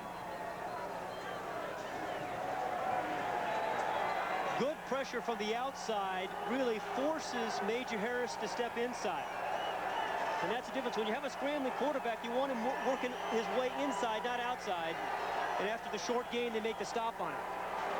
West Virginia must punt into the wind, so that 1st down decision, Pat, as you predicted, a costly one on the part of West Virginia when they threw. Lance Carrion, the punter. And they fake it for the 1st down. They go with Craig Taylor, the fullback. Would you believe a team faking a punt with that kind of field position? A terrific call, really. Again, you have nothing to lose in a bowl game like this. You've had a 6-5 season. You're going to punt into the wind anyway. I love the call. Taylor is the up back. He gets the ball on the right side. The right side blocks down, and Taylor, who's the starting fullback, knows what to do with the ball and picks up the 1st down. That's a terrific call by Nealon. That's terrific if it works. Well, it did. Okay. That's the end of the 3rd quarter. Don Nealon might want to go with you to Columbus, Ohio if it fails. We'll be back after this message and a word from your local Hancock Sun Bowl, and 15 minutes to go with Oklahoma State leading West Virginia 28-27. But for Brown, he had 107 of those yards in the 1st quarter.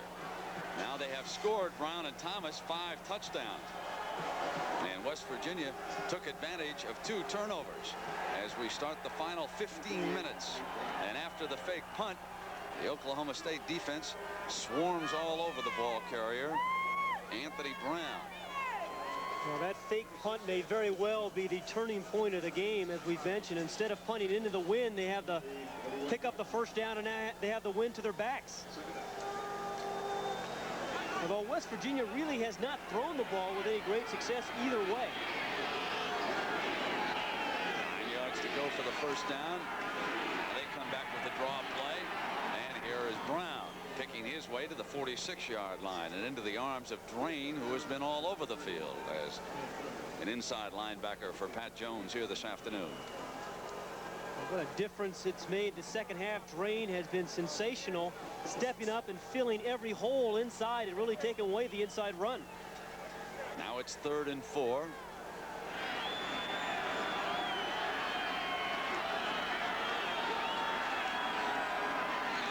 Harris with that quick top pass for the 1st down. It goes to Keith Wynn, the tight end from Dayton, Ohio. Some hardy folks down here.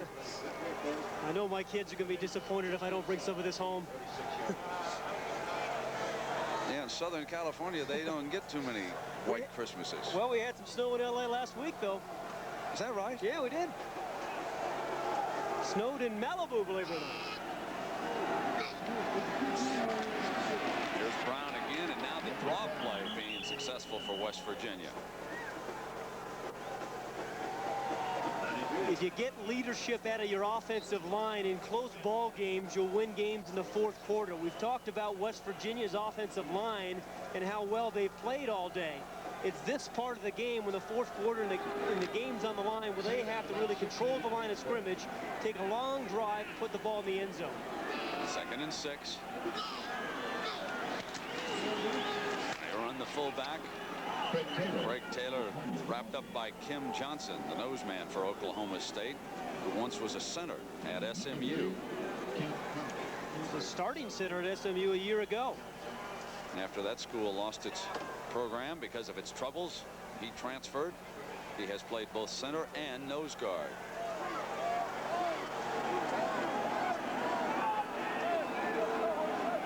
Here's the 3rd and 4 for Major Harris, and Brown will try to get it. Number 28. Forced out of bounds with the first down in hand. Wade Weller, the cornerback. So the chains are moved.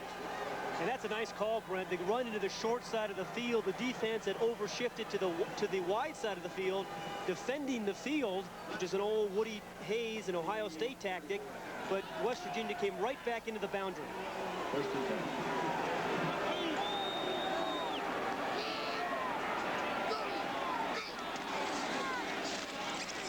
Going to the fullback again. Taylor tackled by Mackey. 57. Good play by the nose tackle in there. Mackey, number 57, and Colbert, 91. 91 is Colbert. He fights off the block. And then Mackey, 57, slipped behind the nose tackle to make the play. It's a 1-point Oklahoma State lead.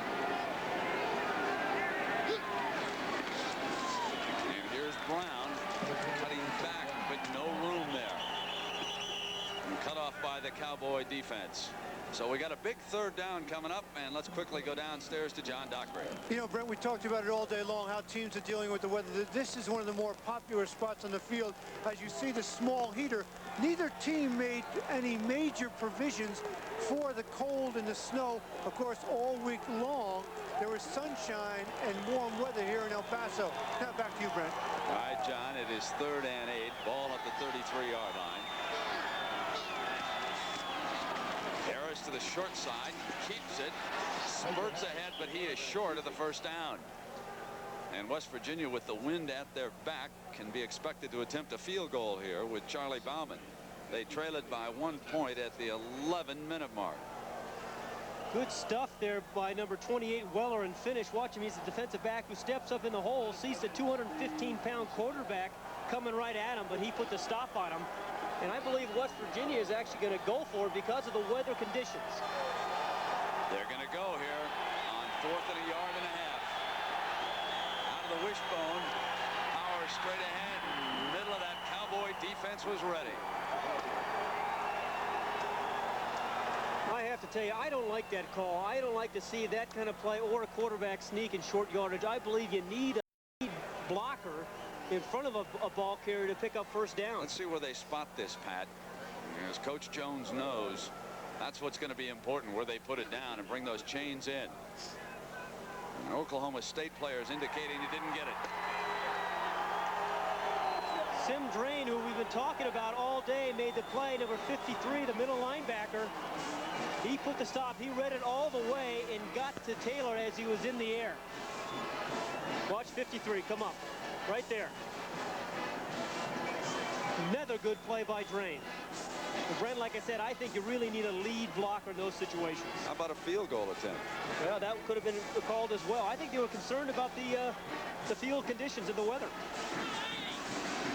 That's a nasty, howling, swirling wind down there, all right. Would have been tough for Bauman. Here's Thurman Thomas, right in pursuit. And he's run out of bounds, but a good first down run by Thurman Thomas. And the snow picking up here again, as it did in the opening quarter. Important here for the West Virginia defense to really bow their necks, force a punt, so that Oklahoma State can't use too much time, or that West Virginia gets bad field position. 2nd and 2. The ball is on the 33-yard line.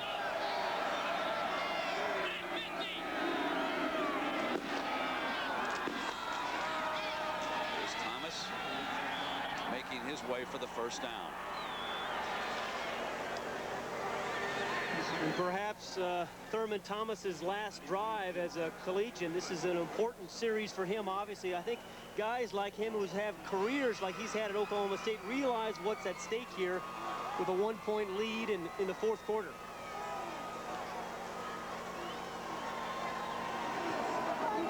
First and 10, line of scrimmage, 338. Jones with a word for his coordinator as he watches. They run the draw with Thomas. Boy, that first man doesn't bring him down very often.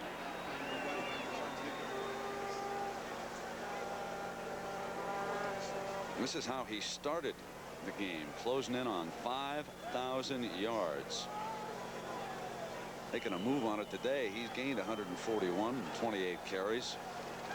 And working against that wind, you can expect him to be a workhorse, because back in the second quarter, Gundy took to the air and West Virginia picked off a pair, including one in which they returned it for a touchdown.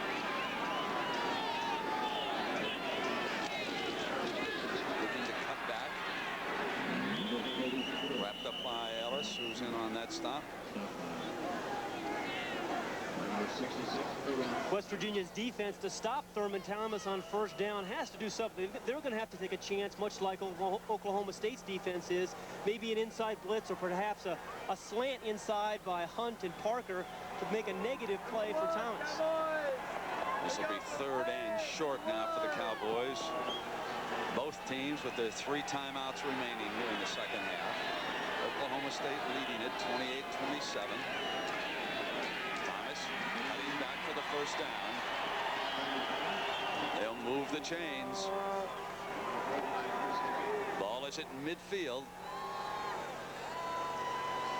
Left side of the offensive line there for Oklahoma State. Wolf and Stanley on the left side really did a nice job of wedging the defense out and giving Thomas just a sliver to pick up the first down.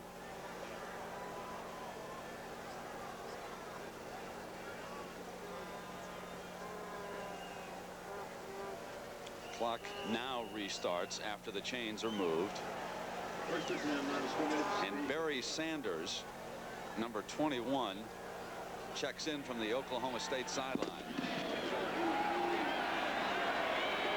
He's the tailback, set behind Limbrick. On the draw, it's Sanders, and he is wrapped up. Oklahoma State really changed their game plan in the second half. This half, they've run the ball 19 times and only thrown it twice. The first half, they rushed it 19 times and threw it 15.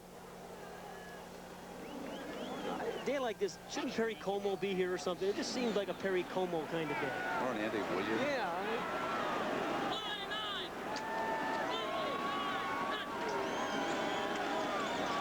Sanders on that draw play, and he squirts to the 41. This will be 3rd and short. Time ticking down on West Virginia toward the 8-minute mark here. And the Oklahoma State offensive line has really done a nice job this drive, because coming into the game, the advantage on the defensive front really went to West Virginia. Sanders stays in. Really about 2 yards to go in this sequence for the first. Here he comes. Battling for it, and they'll move the chains again. Tough inside running by this Oklahoma State team. I'm a little bit surprised, because they play in a conference, Brent, that's really known for speed and option football, but Oklahoma State right here is just showing power football. Sanders carries the defender. He's only 180 pounds, but carried 2 guys for the first. And Thurman Thomas, rested, checks back in. So they rotate the tailbacks on this all-important drive here, approaching the 7:10 mark. This is Thomas. Not getting much that time. Brad Hunt. First time we've seen in this drive West Virginia get some penetration. David Grant, the nose tackle, just kind of jumped around the center and got to Thomas before he could get started.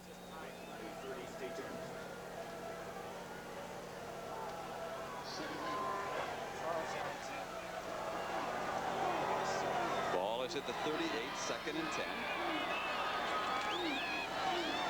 Gundy keeps it, and this will be 3rd and long. And this is the play that West Virginia needs. And if you're Mike Gundy, you think you can't take the sack or you can't turn the ball over. Worst thing happens is just come up with a 2 or 3 yard gain and punt the football, play defense. Williams, the wide receiver, brings the play in from Coach Jones' sideline. 3rd and 8, the ball on the 36. 6:10 to go, 4th quarter.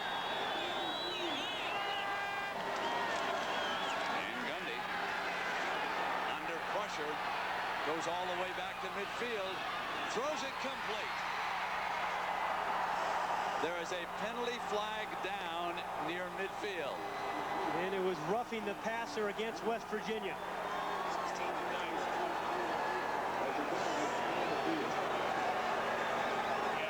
Mike Gundy has done this all year long, and that scramble around until one of his wide receivers come open. That time it was Green.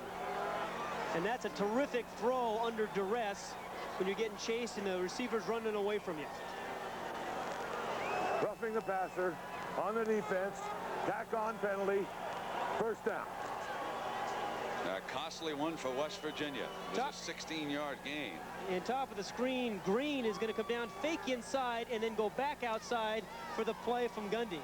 But it was really Gundy's foot speed and quickness that made the play. See the break inside there by Green? He sees the quarterback in trouble and gets himself open. It's a great play by a receiver. That's the scramble drill they practice every day. The ball is down at the 10-yard line, and Green being embraced there on the Oklahoma State sideline. The Cowboys making the big plays here in the 4th quarter, marching into that win.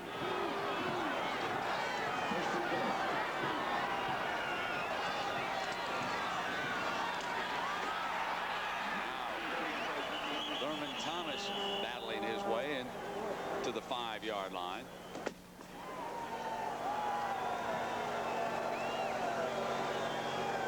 And that'll give him $5,000 for his fabulous career at Oklahoma State.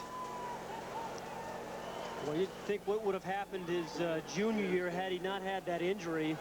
He had a great sophomore year and a terrific senior year as well. His 32 carries today, also a new Sun Bowl record. He scored 3, and he's in again. Thurman Thomas.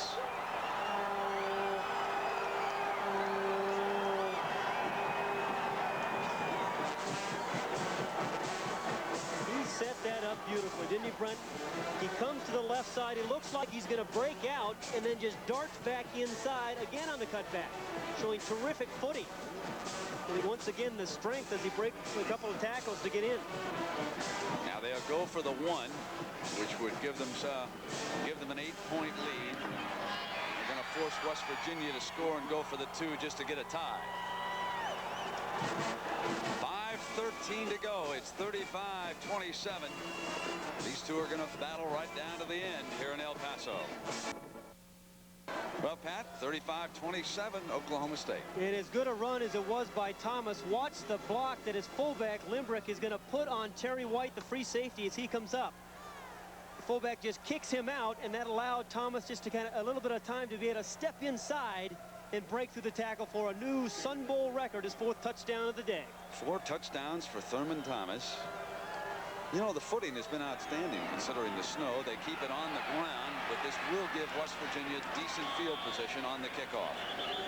Ball back out with 5 minutes to go, back out to the 42-yard line. Plenty of time for West Virginia. And we'll remind everybody that on Sunday, 12:30 Eastern Time, we'll come your way with the NFL Today. Earl Cross and Jimmy the Greek will be along.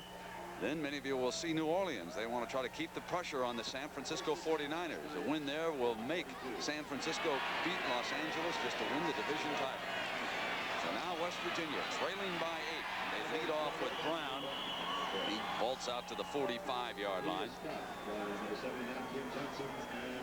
And the second half of that doubleheader. What about this game, the Bears and the Raiders? What'd you hear about Bo Jackson when they were leaving home? The LA papers reported that Jackson would not play this week, the ankle injury keeping him out again. But nonetheless, I think it was a valuable addition to the team that Al Davis made when Bo Jackson came aboard. He doesn't play what we wound up making, $14,000 a carry. Nice day. Harris keeps it. Cuts back. You know, I made that statement about the footing being good, and as I say that, it appears to me like it's getting a little more treacherous down there. At 422, he was gingerly cutting back that time on that snow. Well, West Virginia, as you mentioned, Brent, has plenty of time. 4:15. They have 3 timeouts remaining, but they need to get a little bit of help out of their passing game.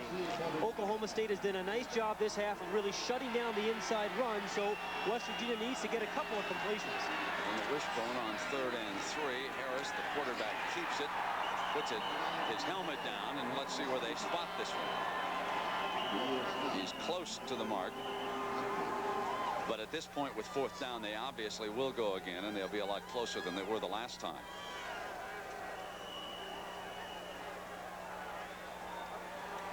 Kenneth Cumbie, whose cousin plays in the NFL, making that stop for the Cowboys, incidentally. And West Virginia just used one of those timeouts to talk about what they want to do on 4th down.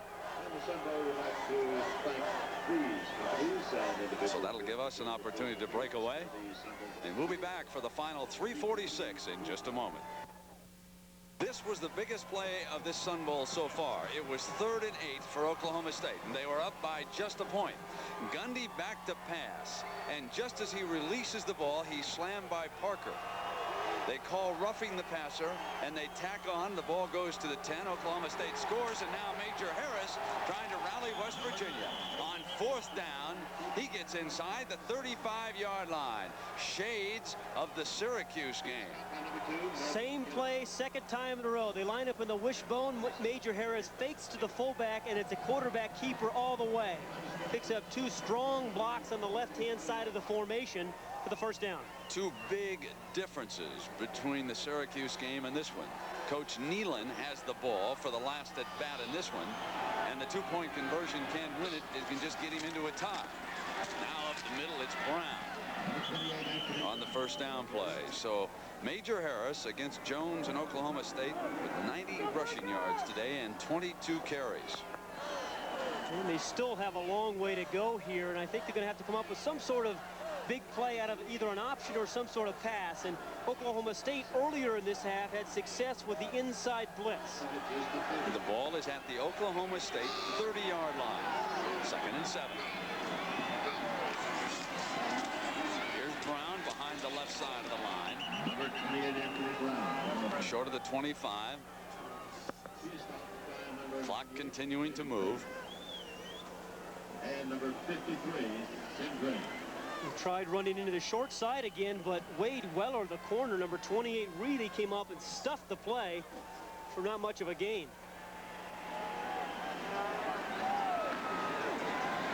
Gives you an idea of where we are. Here at the Sun Bowl with the snow starting to come down a little harder. Brown. He's short of the 1st down. They'll go on 4th down here with the clock moving down toward 2 minutes. And number 40. He may have gotten that with a little extra effort there, Brent, right at the very end. They're going to bring in the chains, I think. Yeah, they've stopped the clock, and they will measure here.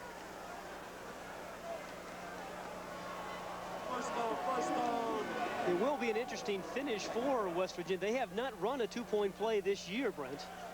Oklahoma State is 2 for 6, believe it or not.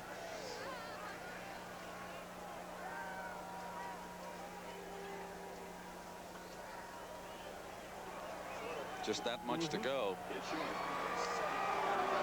I think there's a reasonably good chance you'll see the same play they ran before, the fake to the fullback and then Major Harris keeping. Well, it's 35-27 Oklahoma State. West Virginia needs a touchdown and the 2-point conversion to tie the game. 2:11 to go. The ball is on the 24-yard line, 4th and inches.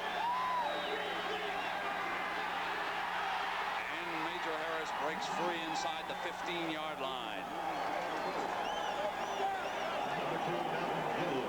advantages of having a 215-pound quarterback with tremendous running ability. And the right tackle, Brian Smider, who's had a terrific game. Smider has really played well. Watch the block for the right tackle. Just really buries his guy, and that allowed Harris to pick up the first down. Now it's the fullback. He's inside the 10-yard line. Greg Taylor finally brought down by Rod Smith, the strong safety.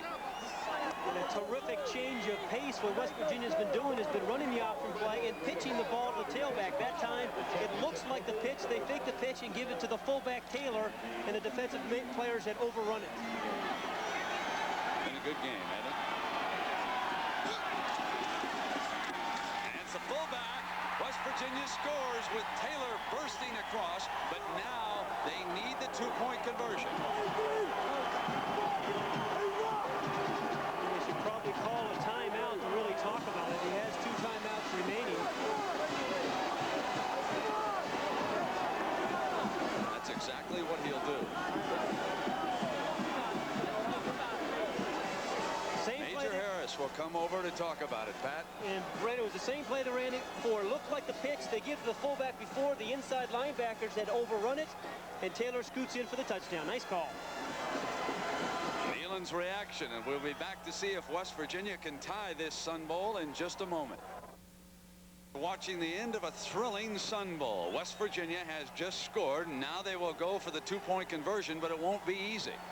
Well, you see Oklahoma State has stopped 3 of those, and this is West Virginia's first two-point attempt of the season. They moved the ball to the left hash. Now Oklahoma State will call a timeout. With the ball at the left hash, Oklahoma State wanted to take a look at Neyland's formation. Having done that, Pat Jones says, from El Paso, Texas, with Pat Hayden and John Dockery, I'm Brent Musburger. The last minute and 13 seconds of this Sun Bowl. West Virginia having just scored against Pat Jones and Oklahoma State. And now against Coach Jones' defense, they will try for the two-point conversion, which would leave them tied. They're at the left hash mark. Major Harris, the freshman quarterback, in charge.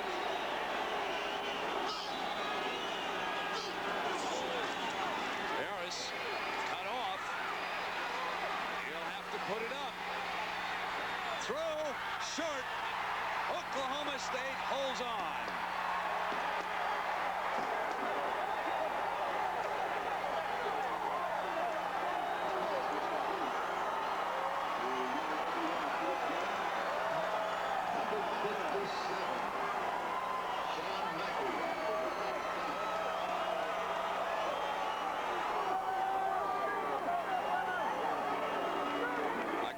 Defensive play by Sean Mackey, a freshman from Marlow, Oklahoma.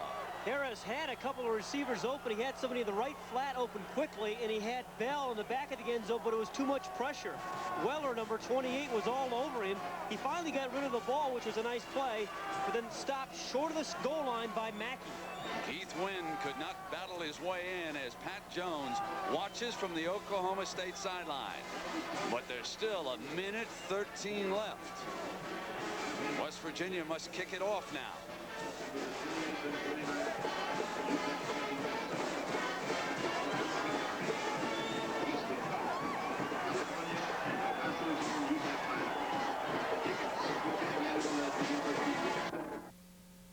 Thurman Thomas scores 4 touchdowns, and Oklahoma State leads right now by 2.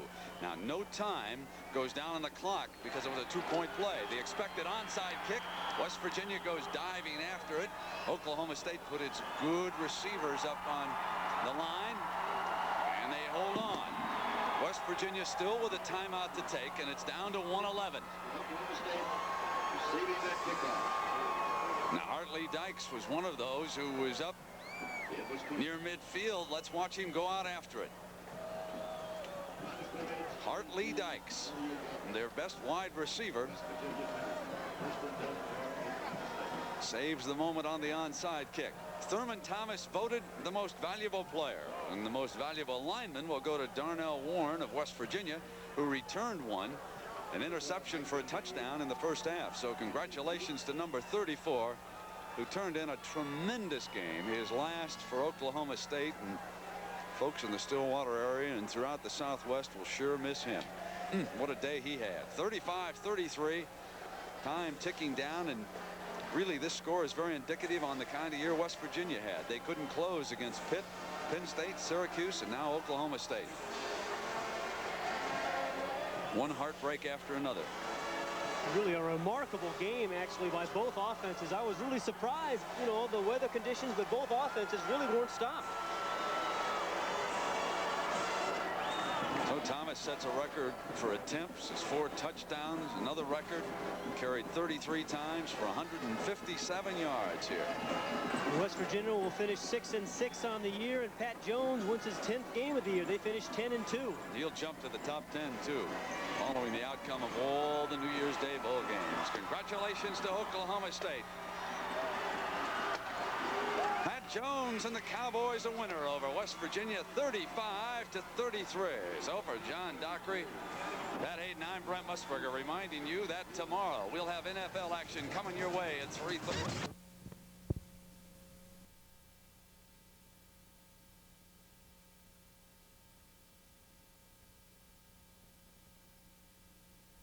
History. We've talked about that all day. Let's look at the history that occurred tonight in Arlington, Texas. Nolan Ryan puts another incredible record into the books, one that may stand forever. Here it is, career strikeout number 5,000. He did it against Oakland's Ricky Henderson in the 5th inning on a 3-2 pitcher in Arlington Stadium. Got it?